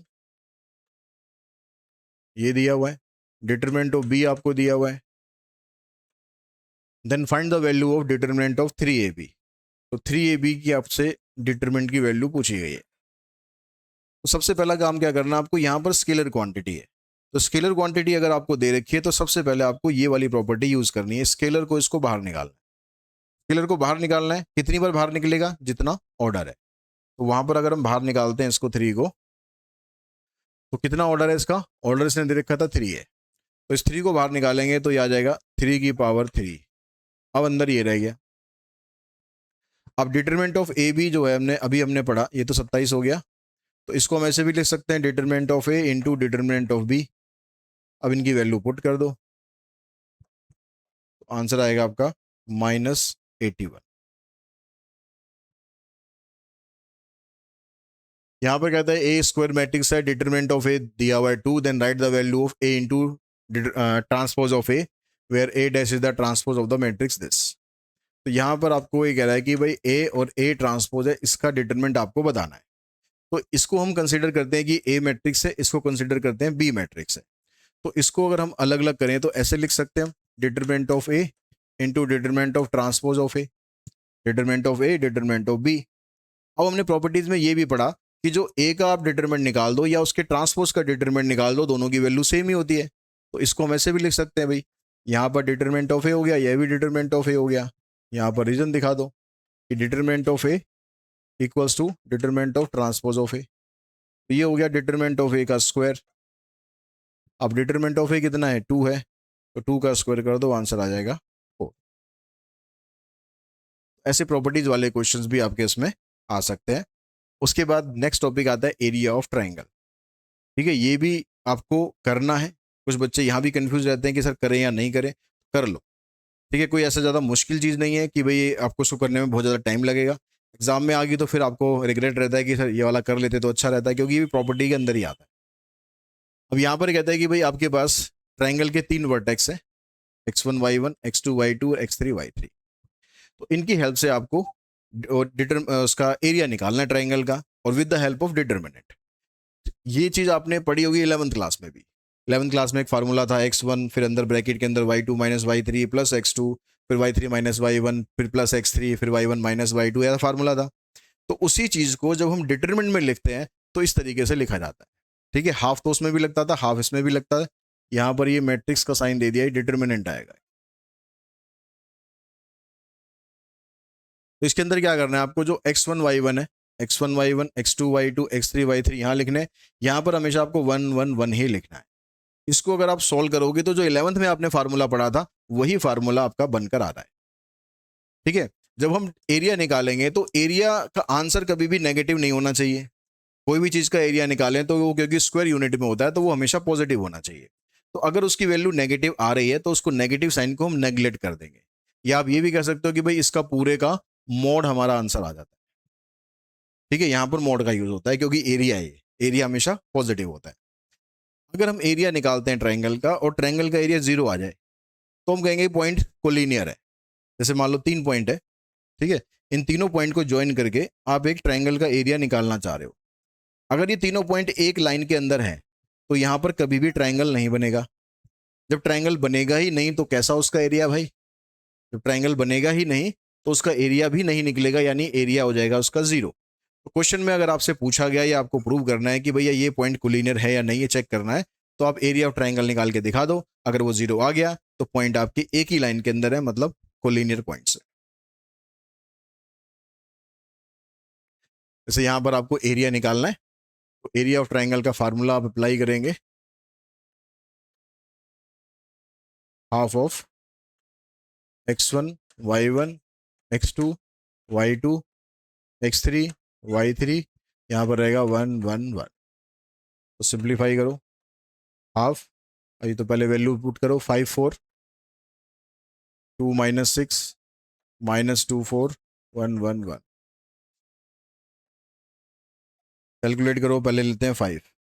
तो 5 को लेंगे तो इसको छोड़ देंगे और इसको छोड़ देंगे, -6 यहाँ से, -4 यहाँ से, तो -6 -4 यानी -10 हो गया। फिर यहाँ से लेंगे -4, साइन चेंज करेंगे। अब इसको छोड़ देंगे, इसको छोड़ देंगे, इधर से 2 आ गया, इधर से +2 आ गया। ठीक है, जो तरीका आपको बताया कि माइनस पहले से दिमाग में रखना। तो यहाँ पर ये 2 आ गया, यहाँ पर -2 आ रहा तो आप उसे +2 बोलोगे, तो 2 + 2 4 हो गया, +1। यहाँ से आ गया 8 8, यहाँ से आएगा -12, 8 -12 -4 -50 -16 -4, तो 16 4 20 और 50 70, तो यह आ जाएगा -35। तो जब आप एरिया लिखोगे तो -35 नहीं लिखोगे, एरिया आप लिखोगे area of triangle equals to 35 square unit. यानी माइनस साइन को खत्म कर दोगे, सिर्फ 35 आपका आंसर रहेगा। और स्क्वायर यूनिट लिख देना आपको साथ में, क्योंकि ये एरिया आप निकाल रहे हो। अब यहाँ पर कहता है कि ये पॉइंट आपको दे रखे हैं, इसमें के की वैल्यू बतानी है अगर पॉइंट कोलिनियर है। अब क्योंकि पॉइंट कोलिनियर है, because points are collinear, question में आपको दिया हुआ है, तो इसका मतलब है कि इसका एरिया आप निकालते हो अगर, तो वो 0 के बराबर आएगा। तो एरिया हो जाएगा हाफ 3 - 2 8 8 के 2 1 1 1 इक्वल्स टू 0। ये 2 आपका क्रॉस मल्टीप्लाई होकर इधर चला जाएगा, 0 के साथ मल्टीप्लाई हो जाएगा, खत्म हो जाएगा। इसको सिंप्लीफाई कर लो, 3 8 - 2 6 हो गया। यहाँ पर साइन चेंज होता है तो +2 हो जाएगा। इसको और इसको छोड़ देंगे, 8 - के +1 16 - 8 के इक्वल्स टू 0। 6 3 = 18, 2 8 = 16, 2 के 16 - 8 के, तो -8 के -2 के -10 के, 16 16 32 32 और 8 40 और 10 50, -50 हो जाएगा उस साइड जाके, तो के की वैल्यू आ जाएगी +5। नेक्स्ट टॉपिक है हमारा adjoint of A square matrix. तो एडजॉइंट क्या कहता है कि अगर आपके पास एक स्क्वायर मैट्रिक्स है, ऑर्डर यहाँ भी कम से कम 2 तो होना ही चाहिए, then the adjoint of A is the transpose of cofactor of the matrix A and denoted by this. यानी यहां पर आपको कोफैक्टर निकालने की जरूरत पड़ेगी, तो जो कोफैक्टर आप निकालोगे जब आप उसको ट्रांसपोज करके लिख दोगे, that is called adjoint of A. ठीक है, जैसे 2/2 का एडजॉइंट निकालते हैं। मतलब आपके पास एक ये मैट्रिक्स है 1 2 3 4, ठीक है। इसके हम पहले क्या करते हैं, पहले कोफैक्टर निकालते हैं। कोफैक्टर हम निकालेंगे, first row first column, first row first column को छोड़ दो, 4 आ गया। First row second column, first row second column को छोड़ दो, 3 आ गया। लेकिन हम एडजॉइंट निकाल रहे हैं अब डायरेक्ट, तो एडजॉइंट निकाल रहे हैं तो ध्यान रखना है कि यहाँ पर सम ऑड आ रहा है, तो इसका साइन आपको चेंज करके लिखना है। A21 कर दें। सेकंड रो फर्स्ट कॉलम 2 आ रहा है तो -2 लिखेंगे। सेकंड रो सेकंड कॉलम कर दें तो 1 आ रहा है, तो ये आ गया आपके पास इसका कोफैक्टर। अब कह रहा है कि इस कोफैक्टर को अगर आप ट्रांसपोज करके लिख देते हो तो उसी को हम बोलेंगे इसका एडजॉइंट। तो एडजॉइंट ऑफ ए, जो हमने रो में निकाला था उसको आप कॉलम में निकाल दो, ये हो गया इसका एडजॉइंट। और इस एडजॉइंट को डायरेक्टली निकालने की भी ट्रिक रहती है। डायरेक्टली आप कैसे निकाल सकते हो, ये वाले जो दोनों है ना, इनको कर देते हैं इंटरचेंज। ठीक है, इनको क्या करते हैं, इंटरचेंज। यहां पर 1 4 है, इधर 4 1 आ जाएगा। इन दोनों का कर देते हैं साइन चेंज।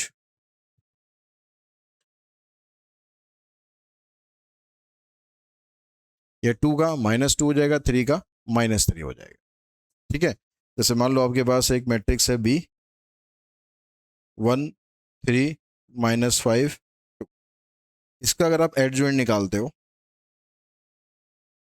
तो 2 और 1 आपस में इंटरचेंज हो जाएंगे, इन दोनों के साइन चेंज हो जाएंगे, -3 हो जाएगा, ये +5 हो जाएगा। तो 2/2 का एडजॉइंट आप डायरेक्टली ऐसे ही निकाल सकते हो, आपके सिलेबस में भी बुक में भी दे रखा है, तो डायरेक्टली इसमें आप अप्रोच कर सकते हो। अब बारी आती है 3/3 की। 1 0 2 5 -2 4 3। अब आप इसके पहले एडजॉइंट निकालोगे, A11 A12 A13 A21 A22 A23 A31 A32 A33। तो अब इसके अंदर देखो A11 के अंदर जब आप निकालोगे, साइन किस किस के चेंज होने ध्यान रखना है, इसका इसका इसका इसका। अगर आपको लग रहा है भूल जाओगे तो ये पहले से माइनस साइन डाल के रख लो, यहाँ पर पहले से माइनस साइन डाल के रख लो। अब देखो A11 first row first column, इधर से आएगा 3, इधर से आएगा 0, तो 3 रहेगा। फर्स्ट रो सेकंड कॉलम 15, यहाँ से 0, तो 15 आएगा तो -15 होना चाहिए, माइनस हमने यहाँ लगा रखा है पहले ही। फर्स्ट रो थर्ड कॉलम 20 + 2 22 हो जाएगा, second row first column 0 minus 8 plus 8 हो जाएगा यहाँ पर। सेकेंड रो सेकेंड कॉलम 3 और प्लस 4, 3 प्लस 4 यानी 7। Second row second column, calculation का ध्यान रखना, बस कैलकुलेशन गड़बड़ नहीं होनी चाहिए। ये हमारे पास था सेकेंड रो फर्स्ट कॉलम 3, यहाँ से 0 माइनस 8, ठीक है। सेकेंड रो और थर्ड कॉलम देखो 4 आ गया, यहाँ से 0 हो गया, 4 का यानी -4 होना चाहिए। Third row first column 0 minus 2, third row second column 0 minus 10 तो प्लस 10 हो जाएगा। थर्ड रो थर्ड कॉलम 1 हो जाएगा। तो ये इसके कोफैक्टर आ गए। अब इनको आप ट्रांसपोज करके लिख दोगे तो इसका एडजॉइंट आ जाएगा। तो आ जाएगा 3 माइनस 15 22 8 7 -4 -2 10 1। ठीक है, इसकी भी एक शॉर्ट ट्रिक होती है लेकिन आपके सिलेबस में वो नहीं है। आप एमसीक्यू क्वेश्चंस में उसको यूज़ कर सकते हो। और उसको समझने के लिए आपको जो हमारे एमसीक्यू वाली जो प्लेलिस्ट है उसमें डिटरमिनेंट वाला वीडियो देख लेना, उसमें आपको उसका तरीका ही मिल जाएगा कि कैसे आप डायरेक्टली उसको सॉल्व कर सकते हो। तो ये सारा कुछ करने की इसमें ज़रूरत नहीं पड़ेगी, इजीली आप निकाल पाओगे। तो एडजॉइंट की कुछ प्रॉपर्टीज होती हैं। तो पहली प्रॉपर्टी क्या कहती है कि अगर आप एडजॉइंट ऑफ ए बी निकालते हो, यानी मल्टीप्लाई करने के बाद फिर उसका एडजॉइंट आप निकालते हो, तो आपको यहाँ पर पहले एडजॉइंट ऑफ बी लेना पड़ेगा, फिर एडजॉइंट ऑफ ए लेना पड़ेगा। यानी यहाँ भी रिवर्स लॉ यूज हो रहा है। जैसे हमने ट्रांसपोज में पढ़ते थे ना, ए बी का ट्रांसपोज अगर करना है तो बी ट्रांसपोज पहले आएगा फिर ए ट्रांसपोज आएगा। तो यहाँ पर भी आपको रिवर्स लॉ यूज करना है। तो आप एडजॉइंट ऑफ ए बी निकालोगे तो adjoint of B into adjoint of A यहाँ पर आएगा। एडजॉइंट ऑफ ए ट्रांसपोज अगर आप करोगे तो ए का ट्रांसपोज करने के बाद एडजॉइंट करो, या एडजॉइंट करने के बाद फिर उसका ट्रांसपोज कर दो, बात दोनों सेम ही रहेगी। एडजॉइंट का दोबारा एडजॉइंट निकालना, एडजॉइंट आपके पास आ गया, फिर दोबारा उसी का एडजॉइंट निकालना, तो उसका आंसर क्या आएगा? डिटरमिनेंट ऑफ ए की पावर n-2 इंटू में ए। एडजॉइंट ऑफ ए का डिटरमिनेंट निकालना हो तो एडजॉइंट ऑफ ए का डिटरमिनेंट आपको निकालना है, तो डिटरमिनेंट ऑफ ए की पावर n-1 हो जाएगी। और अगर इसमें ए को और इंटू कर दिया जाए, ए इंटू एडजॉइंट ऑफ ए, तो यहाँ पर पावर n-1 से हटके खाली n रह जाएगी। ये दोनों प्रॉपर्टीज आपके कई जगह काम आएंगी। ठीक है, इनका यूज़ कम होता है लेकिन इन दोनों से रिलेटेड क्वेश्चन आपको देखने को मिलेंगे। और इससे भी, इसमें क्या करा है, ए इंटू एडजॉइंट ऑफ ए करो या एडजॉइंट ऑफ ए इंटू ए करो, यानी एडजॉइंट चाहे आप पहले लिख लो या बाद में लिख लो, इसका जो आंसर है वो डिटरमिनेंट ऑफ ए इंटू में आई के बराबर ही आएगा। तो इसमें इन सारी प्रॉपर्टीज में अगर बात करूं तो लास्ट की जो 3 प्रॉपर्टी है ये आपके पास ज़्यादा इंपॉर्टेंट है। इनसे रिलेटेड क्वेश्चंस भी आपको आएंगे या आपको इनको यूज करके कुछ क्वेश्चंस में निकालना पड़ेगा। उसके बाद आता है सिंगुलर मैट्रिक्स। तो सिंगुलर मैट्रिक्स मैथमेटिक्स में भी सिंगुलर प्लूरल आ जाता है, प्लूरल तो खैर नहीं आएगा, सिंगुलर तो आ ही गया।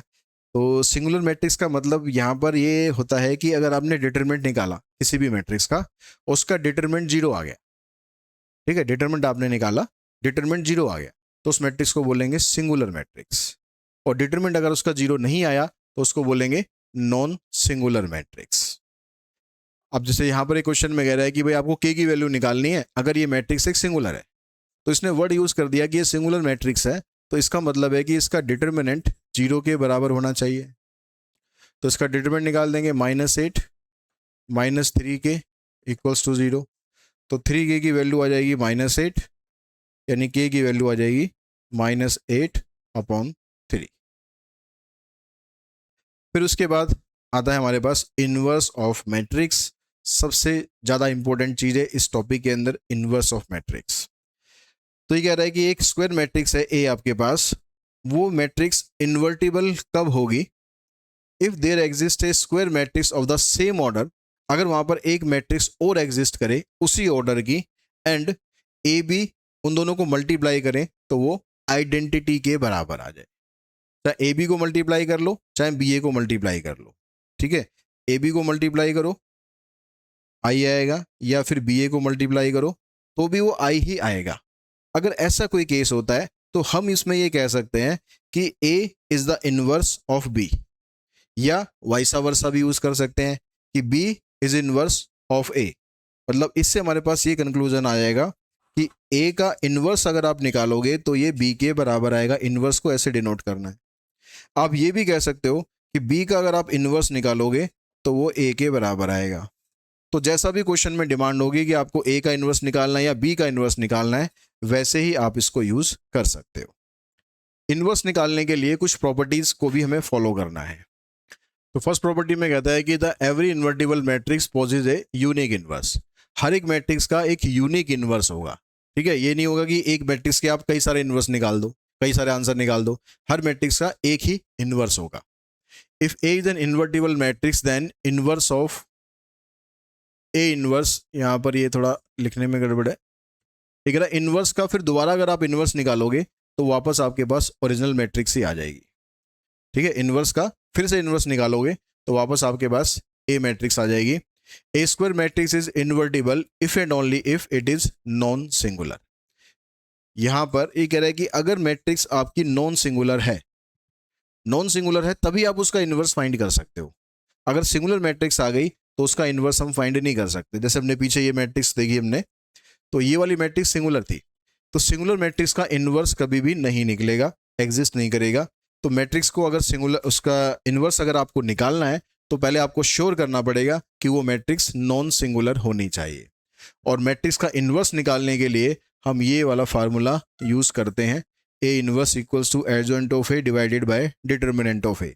तो यही प्रॉपर्टी यहाँ पर आपके काम आती है कि अगर ये मान लो जीरो हो जाए, जीरो मतलब सिंगुलर मैट्रिक्स हो जाए, तो ये तो नॉट डिफाइंड हो जाएगा।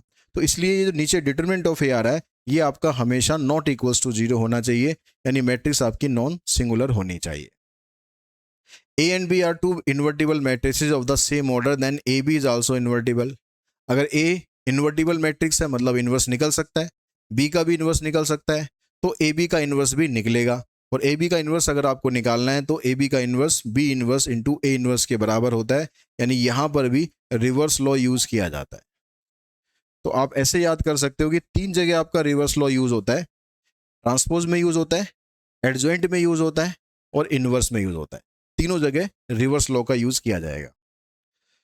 If A is an invertible matrix, अगर ए एक इन्वर्टिबल मैट्रिक्स है तो जो ए ट्रांसपोज होगा वो भी इन्वर्टिबल होगा, मतलब उसका भी इन्वर्स हम निकाल सकते हैं, क्योंकि हमने प्रॉपर्टीज में पढ़ा कि अगर ए का डिटरमिनेंट जो आएगा वही ट्रांसपोज का डिटरमिनेंट आएगा। तो ए का डिटरमिनेंट अगर नॉन जीरो आ गया, इन्वर्टिबल तभी होगा जब वो नॉन जीरो आएगा, तो ए ट्रांसपोज भी नॉन जीरो ही आएगा। अगर ये भी नॉन जीरो आ गया तो इसका मतलब है कि ये भी इन्वर्टिबल होगा। और ट्रांसपोज का इन्वर्स निकाल दो या इन्वर्स निकालने के बाद ट्रांसपोज कर दो, बात दोनों सेम ही रहेगी। ठीक है, कोई भी मैट्रिक्स अगर आपके पास होगी तो आप पहले ट्रांसपोज निकाल दो फिर उसका इन्वर्स निकाल लो, या पहले इन्वर्स निकाल लो मैट्रिक्स का, बाद में उसको ट्रांसपोज कर दो, बात दोनों सेम ही रहेगी, रिजल्ट दोनों का सेम आएगा। ए अगर इन्वर्टिबल मैट्रिक्स है तो उसका अगर आप डिटरमिनेंट निकालना चाहते हो इन्वर्स मैट्रिक्स का, तो ये होता है 1 डिटरमिनेंट ऑफ ए के बराबर। तो ये सारी प्रॉपर्टीज आपकी इन्वर्स ऑफ मैट्रिक्स की हैं। उसके बाद आपको कुछ क्वेश्चन इससे रिलेटेड करते हैं। कह रहा for what value of k the matrix has no inverse. अगर मैट्रिक्स का इनवर्स नहीं है, if matrix has no inverse, तो इनवर्स कब नहीं होता, जब उसका डिटरमिनेंट जीरो के बराबर होता है तो इनवर्स नहीं होता। तो डिटरमिनेंट यहां पर आ गया 2k 3 5, इसका डिटरमिनेंट ये हो गया, तो यहां से आ जाएगा 5 2 10 माइनस 3k, तो 3k की वैल्यू 10 आ गई, यानी k की वैल्यू होनी चाहिए 10/3। अगर k की जगह 10/3 होगा तो उस केस में हम कहेंगे कि इस मैट्रिक्स का इनवर्स पॉसिबल नहीं है। If the matrix is a non singular matrix then find the value of x। अब नॉन सिंगुलर मैट्रिक्स कब होती है, it is non singular matrix. तो नॉन सिंगुलर मैट्रिक्स तब होती है जब इसका डिटरमिनेंट जीरो के बराबर ना हो।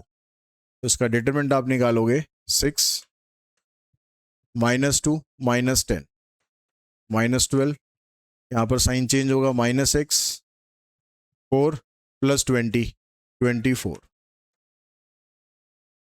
+2 10 -10 0 हो जाएगा, इज नॉट इक्वल्स टू 0, आ जाएगा -72 -24x नॉट इक्वल्स टू 0, तो 24x is not equals to -72, x की वैल्यू आ जाएगी नॉट इक्वल्स टू -3। यानी एक्स की वैल्यू बस -3 नहीं होनी चाहिए, बाकी कोई भी वैल्यू रख दो, सभी पर इसका आंसर हमेशा नॉन सिंगुलर ही आएगा।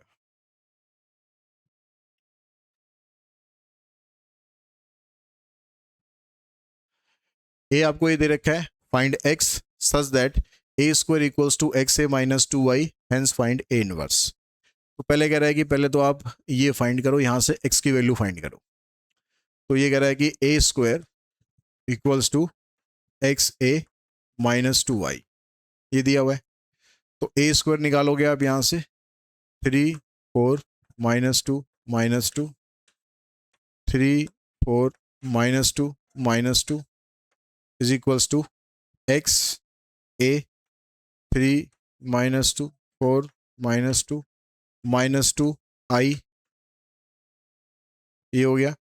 मल्टीप्लाई करो यहाँ से 9 और -8 +1 हो गया, -6 +4 -2 हो गया, 12 -8 4 हो गया, -8 +4 -4 हो गया, equals to 3x -2x 4x -2x 2 0 0 2। इधर तो ये रहेगा, इधर आ जाएगा ये 3x -2 -2x 4x -2x -2। यहाँ से अब x की वैल्यू निकालो, इससे निकाल लेते हैं।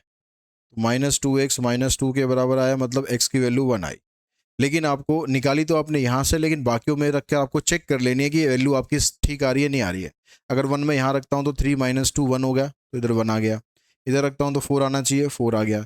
इधर रखता हूँ तो -4 आना चाहिए, -4 आ गया। तो वैल्यू आपकी ठीक है। अगर एक जगह से 1 आ रही है लेकिन बाकी जगह से कुछ और आ रही है, तो इसका मतलब x की कोई एक वैल्यू सेटिस्फाई नहीं करेगी।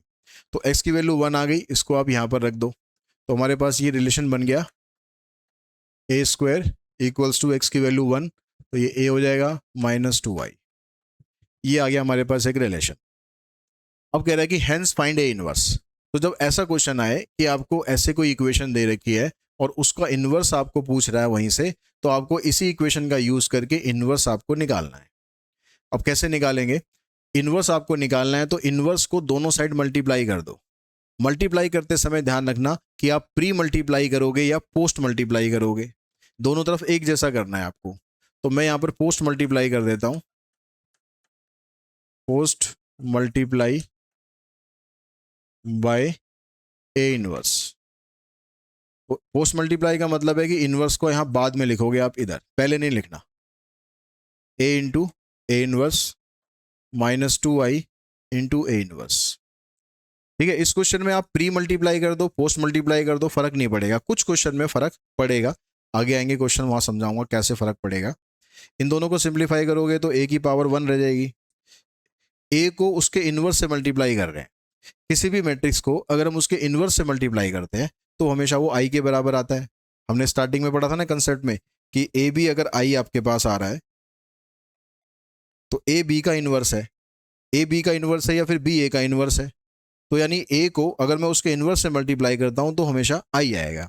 तो a को उसके इनवर्स से मल्टीप्लाई करता हूं तो हमेशा i आएगा। और i को तो किसी से भी मल्टीप्लाई कर लो, वो मैट्रिक्स सेम ही रहती है।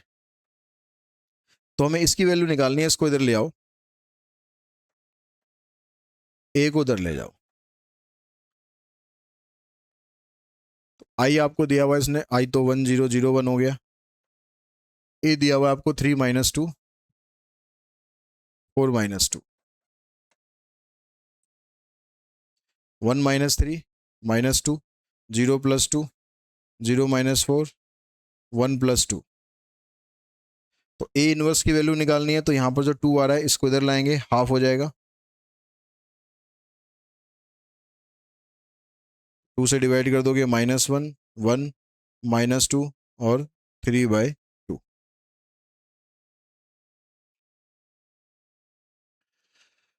उसके बाद आता है हमारे पास मैट्रिक्स मेथड। ठीक है, सबसे इंपॉर्टेंट मैट्रिक्स मेथड है इस चैप्टर के अंदर, जिसका क्वेश्चन आने के पूरे पूरे चांसेस रहते हैं। कि वो 4 नंबर या 5 नंबर की जो स्टार्टिंग में बता रहा था मैं, ज़्यादातर इसी क्वेश्चन इसी टॉपिक से वो क्वेश्चन आता है। तो पहले तो हम यहाँ पर कुछ कंडीशंस हैं उनको चेक करते हैं।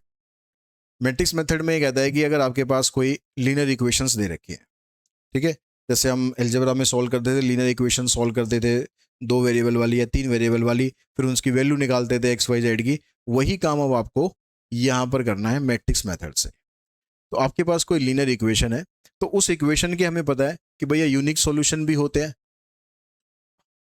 इनफाइनाइट मेनी सॉल्यूशंस भी होते हैं, या फिर नो सॉल्यूशन भी होते हैं। 3 कंडीशन होती हैं, हम पढ़ते थे ना 10th क्लास में कि भैया A1/A2 B1/B2 अगर बराबर नहीं आएगा तो यूनिक सॉल्यूशन होगा, अगर पहले 2 बराबर आ गए, तीसरा बराबर नहीं आया तो नो सॉल्यूशन होगा, तीनों बराबर आ गए तो इनफाइनाइट मेनी सॉल्यूशंस हो गए। 3rd चैप्टर था हमारा, ठीक है। वही चीज़ यहाँ पर आपको ये बता रहा है कि जो लीनियर इक्वेशंस होती हैं उसके सॉल्यूशन हो भी सकते हैं, या फिर बहुत सारे सॉल्यूशन हो सकते हैं, या फिर कोई भी सॉल्यूशन नहीं होगा। तो वो हमें पता कैसे लगेगा? अगर सॉल्यूशन उसका पॉसिबल है, ठीक है, यूनिक सॉल्यूशन है, तो हम उस सिस्टम को बोलते हैं कि सिस्टम कंसिस्टेंट है। अगर सॉल्यूशन नहीं है तो हम उसको बोलते हैं कि ये इनकंसिस्टेंट है। अब हमें मैट्रिक्स मेथड से पता कैसे चलेगा कि किस सिस्टम के क्या सॉल्यूशन है? तो हमारा सबसे पहले काम होगा कि डिटर्मिनेंट ऑफ ए निकालना। अगर ये नॉट इक्वल्स टू 0 आ गया तो हम कहेंगे कि सिस्टम का यूनिक सॉल्यूशन पॉसिबल है, यानी कोई x की एक पर्टिकुलर वैल्यू आएगी, y की एक पर्टिकुलर वैल्यू आएगी, और वो वैल्यू निकालने के लिए हमारे पास फार्मूला क्या रहेगा? x equals to a inverse b। x में यहाँ लिख देता हूँ, x equals to a inverse b, यानी हमें उस मैट्रिक्स का इनवर्स निकालना पड़ेगा और उसको b मैट्रिक्स से मल्टीप्लाई करना पड़ेगा अगर हमें x और y और z की वैल्यू निकालनी है।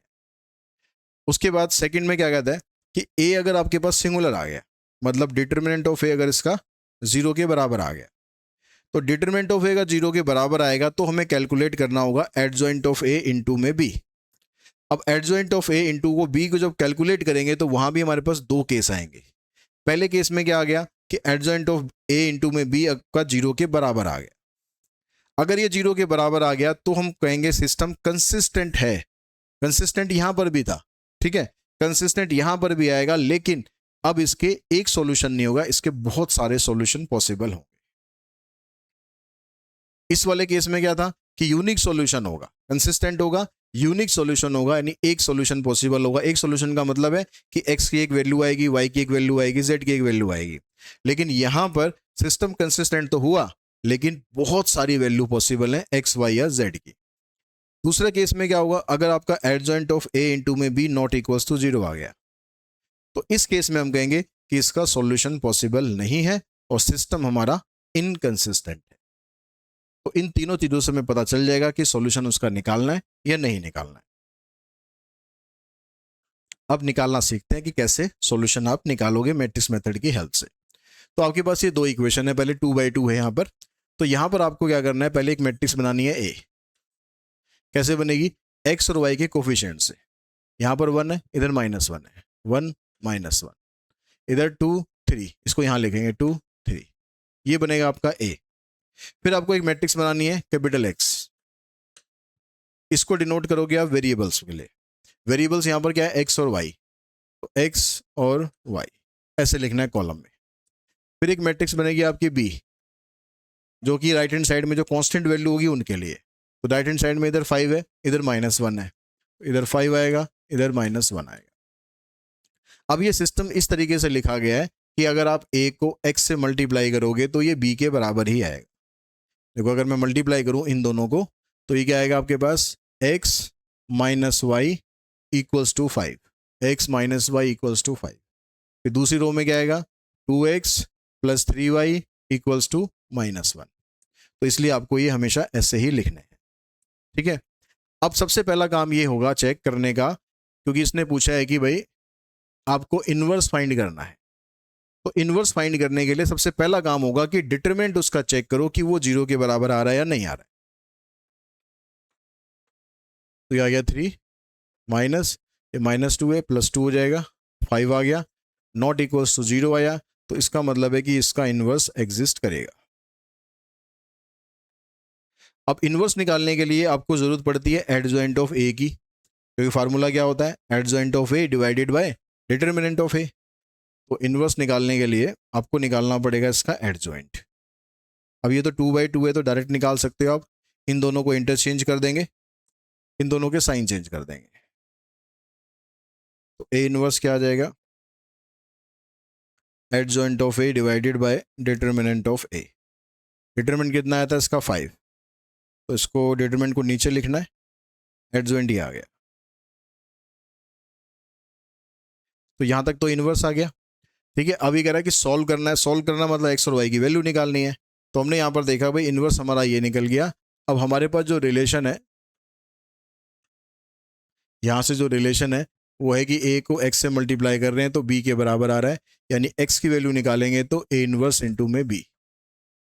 ठीक है, जो हमने कंसेप्ट में भी समझा कि एक्स की वैल्यू कब निकलेगी, जब आप ए इनवर्स को बी से मल्टीप्लाई करोगे। ए इनवर्स आपका ये आ गया 1/5, 3 1 -2 1 इंटू में बी। ठीक है, एक्स की जगह यहाँ पर एक्स वाई। पहले इन दोनों को मल्टीप्लाई करो, 15 -1, 15 -1 14 आ गया, -10 और -1 -11 आ गया। 5 को अंदर ले जाओगे तो 14/5 -11/5। तो एक्स की वैल्यू आ गई 14/5, वाई की वैल्यू आ जाएगी -11/5। इन दोनों वैल्यूज़ को निकालने के बाद आप यहाँ पर रख के चेक भी कर सकते हो कि आंसर आपका ठीक आ रहा है नहीं आ रहा। जैसे एक्स की जगह मान लो मैंने रख दिया 14/5 माइनस वाई की जगह ये रख दिया, तो ये 5 आएगा कि नहीं आएगा। देखो ये माइनस माइनस प्लस हो जाएगा, 11 ये आ गया, 14 ये आ गया, 25 हो जाएगा। काटोगे 5 के बराबर आ रहा है, तो राइट हैंड साइड में भी आपको यहाँ पर 5 दिया हुआ है, मतलब सॉल्यूशन आपका ठीक है। तो ऐसे अपने आंसर को चेक कर सकते हो कि आपने सही करा है या फिर आपने गलत किया है। उसके बाद आ जाओ नेक्स्ट। अब यहाँ पर है क्वेश्चन आपके पास 3/3। ठीक है, जैसे 2/2 था वैसे 3/3 है। सॉल्व आपको वैसे ही करना है। पहले बनाना आपको ए मैट्रिक्स 1 1 1। ठीक है, फिर बनाना है यहाँ से 2y, फिर यहाँ z नहीं है तो उसकी जगह 0 लिखेंगे, 1 1 -4। ये x बनाओ, x y और z तीन वेरिएबल है। b बनाओ, कांस्टेंट टर्म इधर 10 है, इधर 13 है, इधर 0 है। कांस्टेंट टर्म आपकी राइट हैंड साइड में ही होनी चाहिए।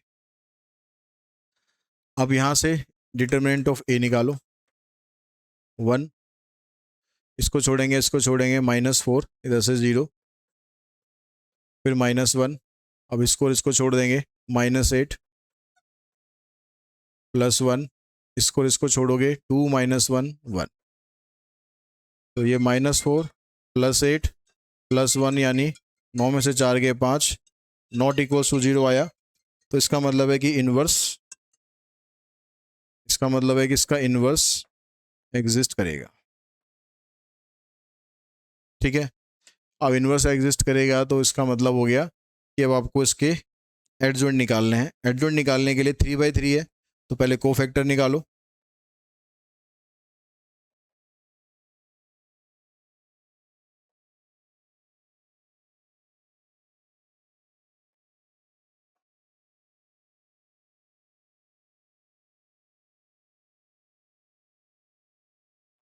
अब कोफैक्टर जब निकालेंगे तो जो आपने पहली रो को यूज़ करके जो यहाँ ब्रैकेट के अंदर लिखा था ना, वो पहली वाली रो के कोफैक्टर बन जाएंगे।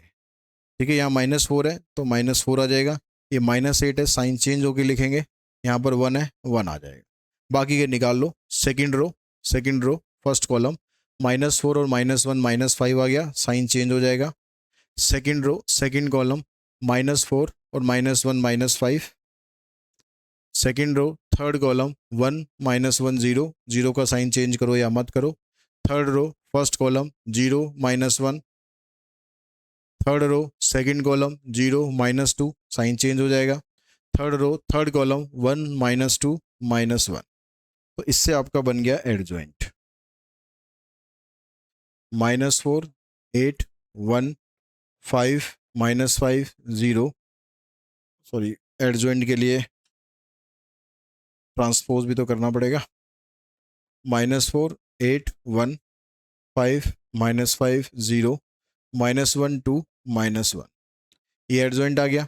इनवर्स निकालेंगे इसका,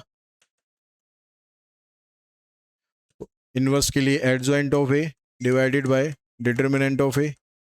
डिटर्मिनेंट कितना आ रहा है इसका 5 आ रहा है, ये आ गया आपके पास -4, 5 -1, 8 -5 2, 1 0 -1। ठीक है, अब सॉल्यूशन क्या होता है हमारे पास, x equals to A inverse into में b। तो ए इनवर्स की जगह ये डाल दो,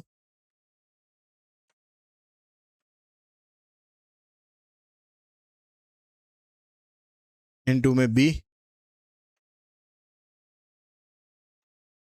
यहां पर आ जाएगा x y z। अगर यहाँ वाली जो टर्म आती है वो कुछ ऐसी आती है कि इस वाली टर्म से ये सारे कैंसिल हो जाएं या ये सारे कैंसिल हो रहे हो, तो इसको अंदर लेके जाओ, अदरवाइज मत लेके जाना, लास्ट में लेके जाना। यहाँ पर देखो ये हो जाएगा -40 और ये हो जाएगा 45, ये हो जाएगा 0। तो 45 में से 40 माइनस करोगे 5 आ गया, ये हो जाएगा 80, ये हो जाएगा 13 पंजे 65, तो ये नहीं बचेगा 15, ये हो जाएगा 10, ये 0, ये 0, 5 से इसको काटोगे ऊपर वाले को 1, यहाँ 3, यहाँ 2, तो x की वैल्यू आएगी आपके पास 1 3 और 2, सॉरी x की वैल्यू 1 आएगी, y की वैल्यू 3 आएगी और z की वैल्यू 2 आएगी। चेक कर लो इसको रख के एक बार। अच्छा यहाँ से एक मिनट, यहाँ पर ये गलती है, ये -40 है, ये 13 पंजे 65 होता है, 65 में 40 माइनस करोगे 25 आएगा, तो यहाँ पर वैल्यू 5 आएगी। तो x की वैल्यू 5 आएगी, y की 3 और z की 2। यहाँ पर अगर रख के देख लो इन्हें, 5 यहाँ रखोगे, 3 यहाँ रखोगे 8, 8 और 2 10, तो वैल्यू आपकी ठीक आ रही है। अगर जैसे हमने पहले 1 लिख दिया था, अगर मैं उसको रख के यहाँ पर चेक करता तो आंसर गलत आता, हमें पता चल जाता कि आंसर हमारा गलत है, तो उसको हम ठीक कर सकते हैं, इसलिए वेरिफिकेशन जरूरी होती है। उसके बाद आता है आपके पास क्रैमर रूल।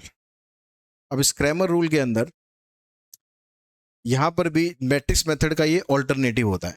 जैसे मैट्रिक्स मेथड में आप चीज़ निकालोगे, सेम वही चीज़ आपको क्रैमर रूल में भी करनी है, यानी इसी सेम क्वेश्चन को आप क्रैमर रूल से भी कर सकते हो और मैट्रिक्स मेथड से भी कर सकते हो। तो अब यहाँ पर पहले कह रहा है कि अगर आपके पास 2 लीनियर इक्वेशंस हैं, तो यहाँ भी पहले चेक करेंगे कि भाई उसका सॉल्यूशन पॉसिबल है या नहीं है। तो वो कैसे चेक किया जाता है, यहाँ पर पहले सबसे पहले निकालेंगे यहाँ पर डी। ठीक है, डी कैसे बनेगा अभी क्वेश्चन में समझेंगे। सबसे पहले निकालेंगे डी। अगर डी हमारा 0 के बराबर नहीं आया तो हम कहेंगे कि भाई सिस्टम हमारा कंसिस्टेंट है, इंडिपेंडेंट है, उसका एक सॉल्यूशन पॉसिबल है। और वो सॉल्यूशन कैसे निकलेगा, x की वैल्यू निकलेगी d1/d और y की वैल्यू निकलेगी d2/d। ये d1 d2 d कैसे आएंगे, ये क्वेश्चन में आपको सब समझ में आ जाएगा। अगर d आपका 0 आ गया तो हम d1 या d2 दोनों को चेक करेंगे। अगर दोनों में से कोई एक भी नॉन जीरो आ गया, दोनों में से कोई एक भी नॉन जीरो आ गया, तो हम कहेंगे सिस्टम इनकंसिस्टेंट है और कोई भी सॉल्यूशन पॉसिबल नहीं है। लेकिन अगर d1 और d2 सारे के सारे जीरो आ गए, तो हम कहेंगे सिस्टम कंसिस्टेंट है, डिपेंडेंट है और उसके इनफाइनाइट सॉल्यूशन पॉसिबल है।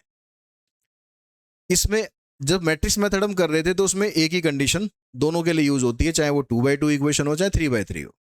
लेकिन जब हम यहाँ पर मैट्रिक्स इसमें क्रैमर रूल में आते हैं तो 2/2 के लिए थोड़ा सा और 3/3 के लिए दोनों में थोड़ा सा फर्क है। पहले 2 पॉइंट तो सेम है कि आपने डी को 0 के बराबर दिखा दिया कि 0 के बराबर नहीं है ये, तो ये सिस्टम कंसिस्टेंट है, इंडिपेंडेंट है, उसका सॉल्यूशन पॉसिबल है। तो x की वैल्यू आएगी d1/d, y की वैल्यू आएगी d2/d और z की वैल्यू आएगी d3/d। अगर d 0 के बराबर है तो d1 d2 d3 में से कोई एक भी नॉन जीरो आ गया तो सिस्टम इनकंसिस्टेंट है और उसका कोई भी सॉल्यूशन पॉसिबल नहीं है। तो ये पहले 2 पॉइंट तो दोनों में सेम है, लेकिन तीसरे पॉइंट में थोड़ा सा फर्क है। अगर सारे के सारे जीरो आ गए तो इसमें तो सीधा क्या हो रहा था कि सिस्टम कंसिस्टेंट हो गया और उसके इन्फिनिट सॉल्यूशन हो गए। इसमें क्या होगा कि अगर सारे जीरो आ गए तो सिस्टम मे और मे नॉट बी कंसिस्टेंट। तो हो सकता है कि वो कंसिस्टेंट हो सकता है वो इनकंसिस्टेंट हो। अगर ये सिचुएशन आ गई तो आपको क्या करना पड़ेगा, अपनी जो 3/3 की इक्वेशन है उसको 2/2 में कन्वर्ट करना पड़ेगा, तब जाके हमें पता लगेगा कि सिस्टम हमारा कंसिस्टेंट है या फिर नहीं है। बस ये इसमें थोड़ा सा फर्क है, बाकी सारी चीजें सेम है। अब पहले इसे समझते हैं हम। यहां पर कहता है कि भाई solve the following system of equation using Cramer rule. तो क्रैमर रूल हमने यहाँ पर लगाया। तो सबसे पहले आपको यहाँ पर डी बनाना है। डी कैसे बनाओगे, जैसे उसमें ए बना रहे थे हम, 2 - 3 और 5 3। ठीक है, इसको मैं इक्वेशन को ऐसे लिख लेता हूं ताकि आप थोड़ा समझने में कंफर्टेबल रहो।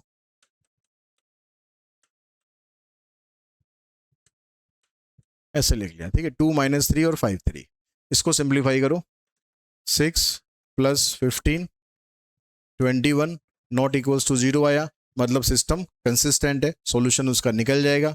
सॉल्यूशन निकालने के लिए आपको D1 की जरूरत पड़ेगी और D2 की जरूरत पड़ेगी। अभी D1 और D2 कैसे निकलेंगे? जब आप D1 निकालने जाओगे तो ये जो कांस्टेंट वाली वैल्यू है ये पहले वाले कॉलम में आ जाती है, 5 और 2। दूसरा कॉलम जो जैसे था वैसे का वैसे ही रहता है, 15 और 6 21। अब D2 निकालेंगे तो क्या करेंगे कि जो पहला वाला कॉलम है वो तो ऐसा का ऐसे ही रहेगा, लेकिन दूसरे वाले कॉलम में आपको ये वैल्यू रख देनी है, आपको जो कांस्टेंट वाली वैल्यू है 5 2 ये रख देनी है। तो हो जाएगा 4 - 25 यानी आएगा -21। तो यहाँ से जब x की वैल्यू निकालेंगे तो आएगा D1 अपॉन में D, यानी 21/21। आंसर आ जाएगा 1। y की वैल्यू निकालोगे तो D2 अपॉन में D, यानी -21/21 -1। तो दोनों वैल्यू को रख के यहाँ पर चेक कर लो, यहाँ पर रखेंगे 2, यहाँ पर रखेंगे -1, तो +3 हो जाएगा, 3 और 2 5, ये भी 5 आ रहा है। तो आंसर आपका ठीक है। ऐसे अगर 3/3 होगी तो हम कैसे चेक करेंगे? यहाँ पर देखो D बनाओगे आप, 1 -2 3 2 1 -1 3 -1 और 2। चेक करो, इसको इसके साथ छोड़ देते हैं, 2 -1 1 आ जाएगा, +2 इसको छोड़ देते हैं, 4 + 3 7, फिर +3 इसको छोड़ते हैं, -2 और -3 -5। तो ये आ गया 1 14 -15, तो ये 0 आ गया। अब ये 0 आ गया तो D1 D2 D3 तीनों में से कोई एक भी अगर नॉन जीरो आ गया तो हम कह देंगे सिस्टम हमारे का नो सॉल्यूशन। तो अब चेक करते हैं क्या आता है हमारा पास। पहले D1 देखते हैं। D1 में क्या करोगे, जो कांस्टेंट वाली वैल्यू है 1 3 और -2 ये यहाँ पर आ जाएगी, 1 3 और -2। ठीक है, बाकी दोनों सेम रहेंगे। सॉल्व करोगे ऐसे, 1 यहाँ पर 1 आ जाएगा, +2 इसको छोड़ेंगे, 2 -6 और -2 4 हो जाएगा, इसको छोड़ेंगे, 3 + 2 3 + 2 5, तो आ जाएगा 1 + 8 + 15, तो 15 1 16 और 8 24, नॉट इक्वल्स टू 0 आ गया। अगर यही आपका नॉट इक्वल्स टू 0 आ गया तो D2 या D3 निकालने की जरूरत नहीं है, हम कह देंगे इट हैज़ नो सॉल्यूशन।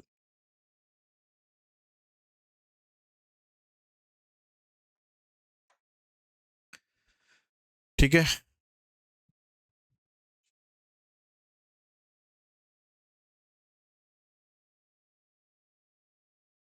अब उसके बाद आते हैं आपके पास जो वर्ड प्रॉब्लम्स है, इनके कुछ क्वेश्चंस आते हैं। तो वर्ड प्रॉब्लम के जो क्वेश्चन आएंगे, अगर क्वेश्चन के अंदर मेंशन हो कि आपको मैट्रिक्स मेथड से करना है, जैसे यहाँ लिखा हुआ है, या फिर क्रैमर रूल से करना है, तो आपको फिर वैसे ही करना पड़ेगा। लेकिन अगर कुछ नहीं लिखा हुआ तो आप जो मर्जी मेथड यूज़ करो, जो आपको कंफर्टेबल लगे, पर मैं सजेस्ट करूँगा मैट्रिक्स मेथड ही यूज़ करो। ठीक है, क्योंकि यही ज़्यादा पॉपुलर मेथड है, यही ज़्यादा यूज़ होता है और उसके मुकाबले ये आसान भी पड़ता है। अब ये कह रहा है कि 3 शॉपकीपर हैं ABC, ये यूज़ कर रहे हैं पॉलीथीन बैग्स, हैंडमेड बैग्स और न्यूज़पेपर बैग्स। 3 तरह के बैग ये यूज़ कर रहे हैं। A uses 20, 30 and 40 number of bags of respective type. B uses 30, 40 and 20 of each respectively kind, while C uses 40, 20 and 30 of each type of each shopkeeper. Spent rupees 250, 220 and 200 on the bags. Find the cost of each carry bag. तो मान के चलते हैं कि let cost of polythene bags, handmade bags and newspaper bags be rupees x, rupees y and rupees z respectively. अब equation बनाओ। पहले जो पहला शॉपकीपर है वो यूज कर रहा है 20 पॉलीथीन बैग, और पॉलीथीन बैग की जो कॉस्ट है वो एक्स रुपीज हमने ली है, तो उसकी कॉस्ट होगी 20x। दूसरे टाइप के बैग यूज कर रहा है वो 30, उसकी कॉस्ट हमने ली है वाई, 30y। तीसरी तरह के बैग यूज कर रहा है वो 40, उसकी कॉस्ट होगी आपके पास 40z, और ये सारी कॉस्ट मिलाकर 250 के बराबर है। ये आपके पास पहली इक्वेशन बनी। फिर दूसरी इक्वेशन बनाओ। 30, 40 और 20 है यहाँ पर, तो ये आ जाएगा 30, 40 और 20 कितनी है 220। तीसरा शॉपकीपर है 40, 20 और 30 यूज कर रहा है, 40, 20 और 30, टोटल कॉस्ट कितनी है 200। तो देखो 10 यहाँ पर सारी इक्वेशंस में कॉमन आ रहा है, इसमें भी, इसमें भी, इसमें भी, तो उसको कॉमन निकाल दो ताकि थोड़ा छोटा हो जाए। ये हो जाएगा आपके पास 2x, 3y, 4z equals to 25। ये आ गई पहली इक्वेशन। यहाँ पर 3x, 4y, 2z 22, 4x, 2y, 3z 20। ये इक्वेशन है। इन तीनों इक्वेशंस को सॉल्व करके आपको एक्स वाई जेड की वैल्यू निकालनी है, और यूजिंग मैट्रिक्स मेथड। तो सबसे पहला काम होगा आपको ए बनाना है, 2 3 4, 3 4 2, 4 2 3, 12 माइनस 4 8 हो गया, 9 माइनस 8 1 हो गया, 6 माइनस 16 तो माइनस 10 हो गया, 8 टू जा 16, माइनस 3 माइनस 40 तो माइनस 43, 13 में से 6 गए 7 और 3 में से 1 2, यानी माइनस 27। ये आपके पास डिटरमिनेंट आ गया, नॉट इक्वल्स टू 0 आएगा, मतलब सॉल्यूशन पॉसिबल है। अब सॉल्यूशन निकालने के लिए आपको कोफैक्टर चाहिए, a11, a12, a13, a21, a22, a23, a31, a32, a33। तो इसका यह 8 8 आ जाएगा, 1 -1 हो जाएगा, -10। इसका निकाल लो second row first column, 9 minus 8 1, sign change हो जाएगा। फिर second row second column, 6 minus 16 -10। Second row third column, 4 minus 12 -8 +8 हो जाएगा। Third row first column, 6 minus 16 -10। Third row second column, 4 minus 12 -8, sign change हो जाएगा। Third row third column, 8 minus 9 -1। तो आपके पास inverse आ गया और एडजॉइंट आ गया। कैलकुलेशन ध्यान से करना है, क्योंकि एक कैलकुलेशन गलत हो गई तो इसका मतलब है कि सारा क्वेश्चन आगे खराब हो जाएगा। तो चेक करते रहना कैलकुलेशन। 8 माइनस 1 10, -1 -10, 8 -10 8 और 1 -1। ठीक है, इससे इनवर्स निकालेंगे। एडजॉइंट को डिवाइड करना है डिटरमिनेंट से, डिटरमिनेंट आ रहा है -27।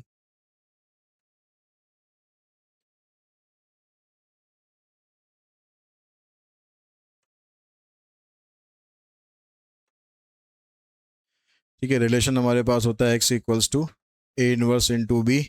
एक्स की वैल्यू है x y z, इनवर्स आ गया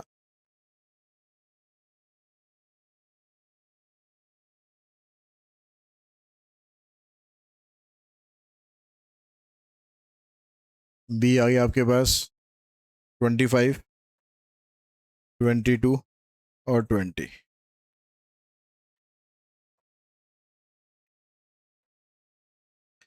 देखो 25 हटे 200 और -22 और -200, तो 200 200 कैंसिल हो जाएंगे, 200 माइनस 200, बस ये रह जाएगा -22। इधर से आ जाएगा -25 -220। तो कैलकुलेशन अगर बड़ी आ रही है तो लिख लो, ठीक है, -25 -220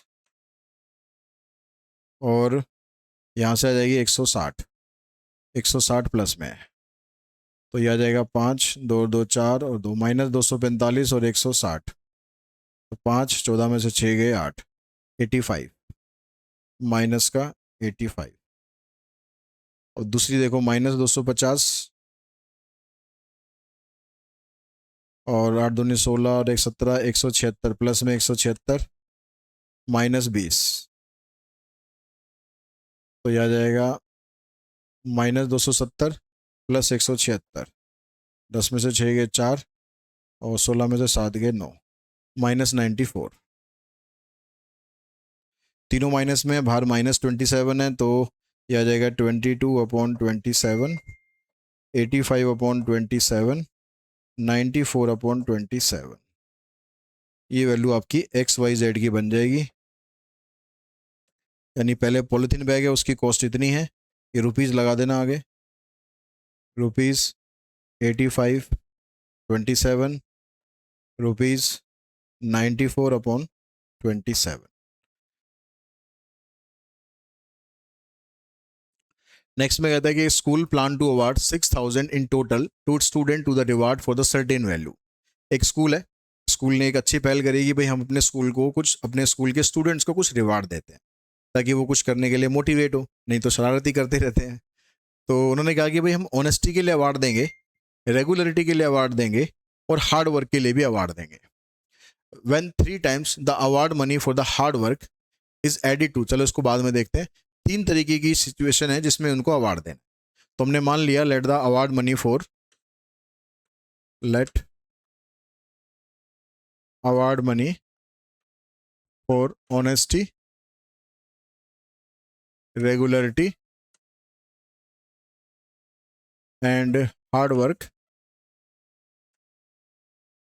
B ₹X, ₹Y and ₹Z respectively. तो पहली कंडीशन है कि भाई टोटल मिलाकर 6000 का अवार्ड वो देना है, यानी इन तीनों का जो पैसा होगा ये मिलाकर 6000 के बराबर आएगा। तो ये आपकी पहली इक्वेशन बन गई। फिर कह रहा है आगे कि when 3 times the award money for hard work, hard work की मनी कितनी थी, हार्ड वर्क की मनी थी Z, तो 3 times of Z is added to the award money given for honesty. अगर उसको ऑनेस्टी के अवार्ड के साथ ऐड कर दिया जाए, यानी X के साथ ऐड कर दिया जाए, तो उसकी जो टोटल वैल्यू बनती है वो होती है 11,000। ठीक है, तो अब यहाँ से सेकंड इक्वेशन बनाओगे तो उसको स्टैंडर्ड फॉर्म में लिखेंगे, तो पहले x लिख लो, y यहाँ पर नहीं है तो आप 0y लिख सकते हो, नहीं तो छोड़ भी सकते हो। 3z इक्वल्स टू 11,000, ये आ गई इक्वेशन नंबर सेकंड। फिर आगे कहता है कि the award money for honesty and hard work together, award money और honesty and hard work together यानी x plus Z is double the award money for the regularity, regularity को जो award मिलेगा उसके डबल के बराबर है। इसको 2y को यहाँ लाओ, x minus 2y plus z equals to 0, ये इक्वेशन बनेगी आपकी थर्ड। तो ऐसे ये 3 इक्वेशन बन गई। अब पिछले क्वेश्चन की तरह करेंगे, यहाँ भी मैट्रिक्स मेथड यूज करने को बोल रहे हैं। तो सबसे पहला काम होगा आपका A बनाने का, 1 1 1 1 0 3 1 माइनस 2 1, x हो गया आपका x y z और B आ गया 6000 11,000 और 0।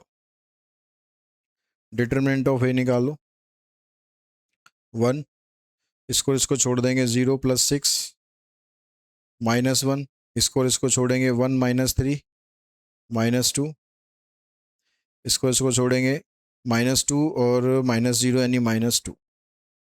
तो यहाँ से 6 आ गया, यहाँ से 2 आ गया 8, 8 में से 2 गए 6, नॉट इक्वल्स टू 0 आ गया, मतलब सॉल्यूशन पॉसिबल है। फिर कोफैक्टर बनाओ,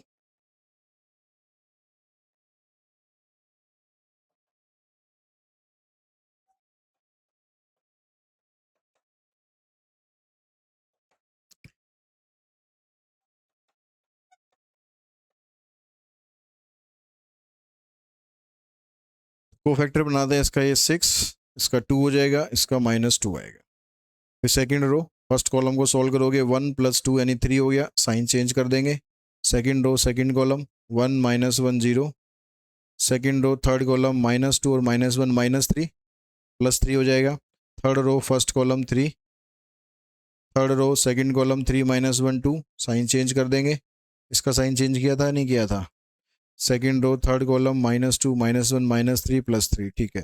थर्ड रो थर्ड कॉलम 0 -1।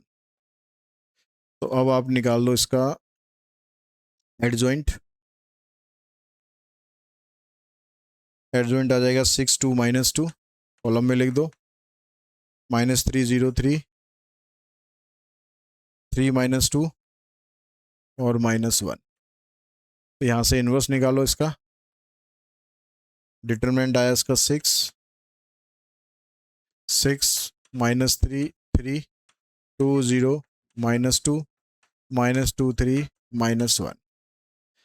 अब हमारे पास रिलेशन है x = A inverse B। x की जगह x y z, इनवर्स की जगह ये आ जाएगा।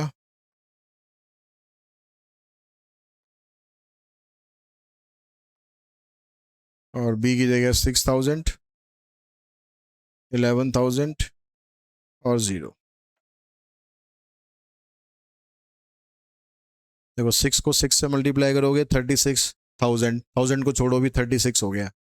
36 ये और -33 यहाँ पर 3 बच गया, इधर से तो 0 हो जाएगा, यानी 3000 आ गया।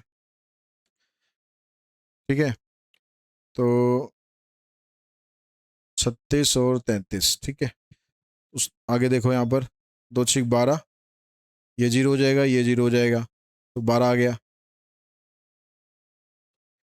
यहाँ से करते हैं -12 और 33, तो 33 में से 12 माइनस कर दोगे आप तो कितना आ गया? 33 में से 12, 3 में से 2 और 1 यानी 21,000। 6 से इसको डिवाइड करोगे, 6 पंजे 30, 6 दूनी 12 और 6 × 18, 6 पंजे 30। तो x की वैल्यू है 500, y की 2000 और z की 3500। चेक कर लो एक बार, तीनों का टोटल 6000 होना चाहिए, आ रहा है क्या? 3500 और 500, 4000 हो गया, 4000 प्लस में 2000 यानी 6000, ठीक आंसर आ रहा है।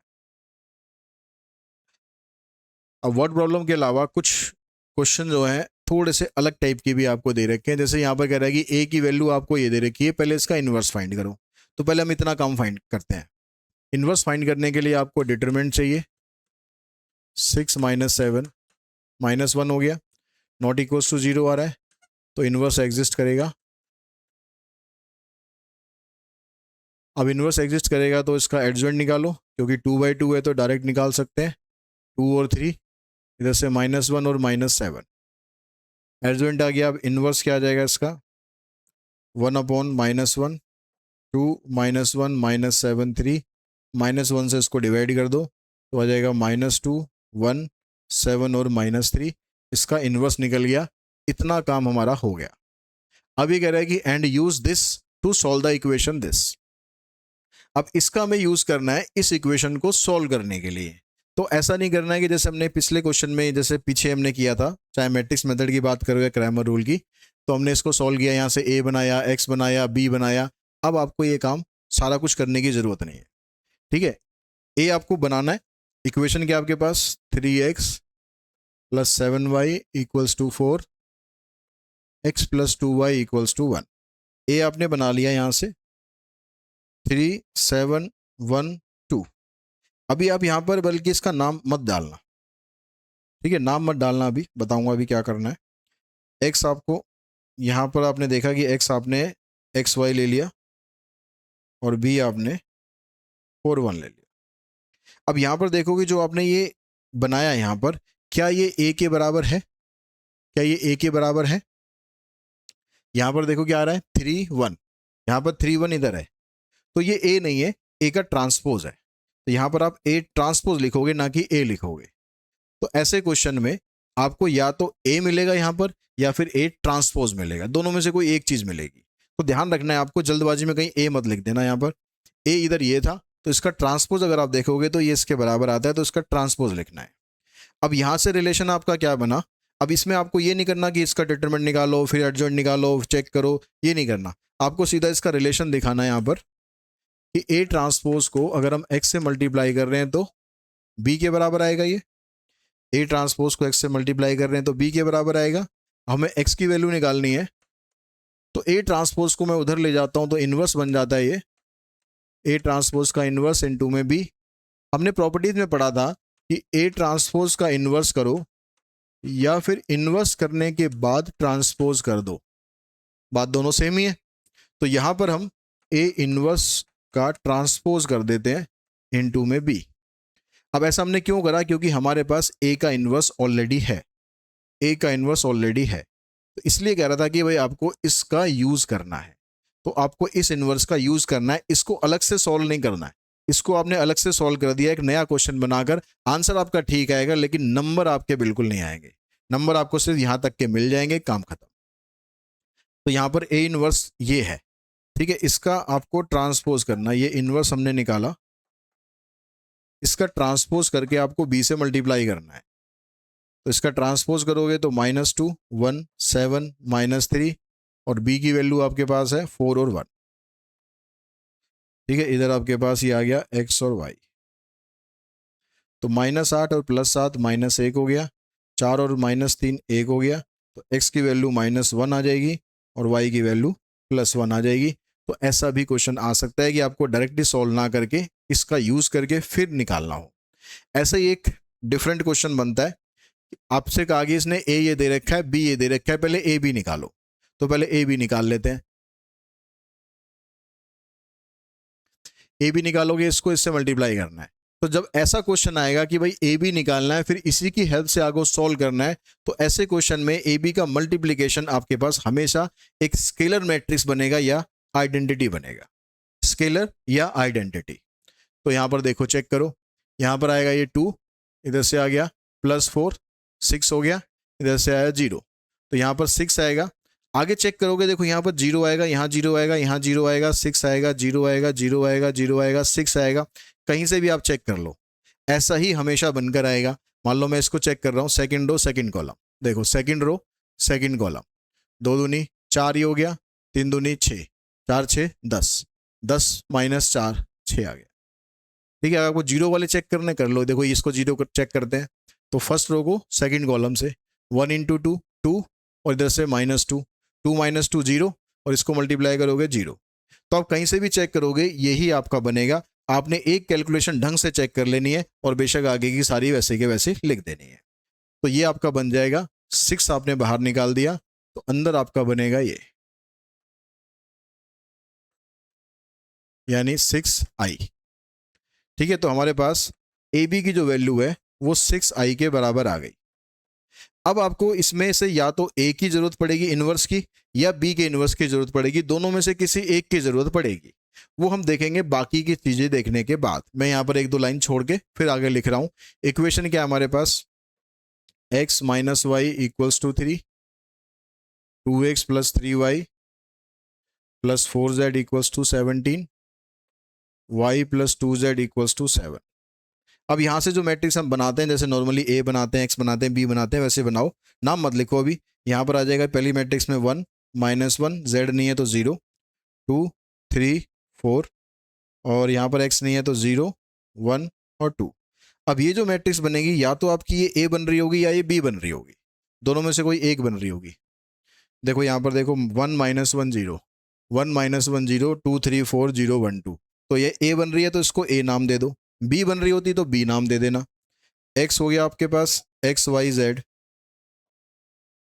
ठीक है। और आपके पास जो बी मैट्रिक्स हम बनाते थे, क्योंकि बी तो ऑलरेडी क्वेश्चन में यूज हो रहा है, तो इसको आपने डी नाम दे दो या कुछ भी और नाम, पी नाम दे दो, कुछ भी दे दो। वो क्या आ जाएगा 3 17 और 7।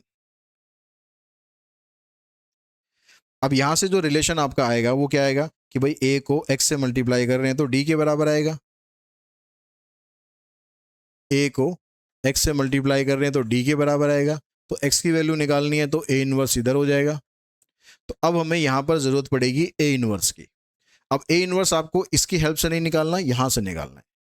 ए बी को मल्टीप्लाई करने पर 6i आ रहा है, तो यहाँ से मेरे को ए इनवर्स अगर निकालना है तो एक आप डायरेक्टली मतलब ये भी कर सकते हो कि ए को उधर ले जाओ, भैया ए इनवर्स हो गया, ठीक है। वैसे लॉजिकली कैसे होता है भाई, ए इनवर्स से यहाँ पर मल्टीप्लाई करते हैं हम, A inverse into A into B, और यहाँ पर भी A inverse into 6i। A inverse को ए से मल्टीप्लाई करेंगे आई आ जाएगा, इंटू में बी, 6 स्केलर है पहले लिख दो, ए इनवर्स को आई से मल्टीप्लाई करेंगे ए इनवर्स, आई को बी से मल्टीप्लाई करोगे बी आ जाएगा, 6 को नीचे लाओ, ए इनवर्स की वैल्यू ये आ गई। तो वैसे ही तो आता ऐसे है, लेकिन आप डायरेक्टली सीधा यहाँ से उठा के आप ये लिख सकते हो, ठीक है। ए को उधर लेके जाओ, ए इनवर्स आई के साथ खत्म हो जाएगा वो, और 6 को नीचे ले आओ तो ए इनवर्स की वैल्यू b/6 आ जाएगी। तो यहाँ पर आपको ए इनवर्स की जगह डाल देना है b/6 इंटू में डी, तो 1/6 यहाँ पर लो, और b की वैल्यू आपको ये दे रखी है 2 2 -4 -4 2 -4 2 -1 5, और d हमने निकाला था 3 17 और 7, 6 यहाँ से हो गया, 34 यहाँ से हो गया, 34 हो से 40, 40 में से माइनस कर दो 28, 40 में से 28 माइनस करेंगे आ जाएगा 12, -12 और 34 और 28, तो देखो ये -28 और -12 ये हो गया आपके पास 40, 40 में से 34 माइनस कर दोगे आ जाएगा -6, ये 6 हो गया, ये -17 हो गया, यानी -11 आ गया, -11 प्लस में 35, 35 में से 11 माइनस करोगे आ जाएगा 24, 6 से काट दोगे तो आ जाएगा 2 -1 और 4, तो x की वैल्यू आ जाएगी 2, y की -1 और z की 4। एक बार चेक कर लो रख के किसी भी इक्वेशन में, लास्ट वाली में रख लो, y की जगह -1 रखेंगे, यहाँ पर आ जाएगा 4 दूनी 8, 8 में से 1 के 7, ठीक आ रहा है, आंसर आपका ठीक है। और इसी क्वेश्चन के साथ ही हम ये वीडियो यहीं पर ही फिनिश करते हैं। ऑलमोस्ट आपको हर टाइप के क्वेश्चन मैंने करवा दिए पूरे कंसेप्ट से, तो होपफुली आपको सारा कंसेप्ट अच्छे से क्लियर हो गया होगा। फिर भी कोई डाउट है, कुछ आप कमेंट बॉक्स में कहना चाहते हैं, कह सकते हैं। आपके सजेशन का, आपके कमेंट का हमेशा से स्वागत रहा है, आगे भी रहेगा। Thanks to all of you.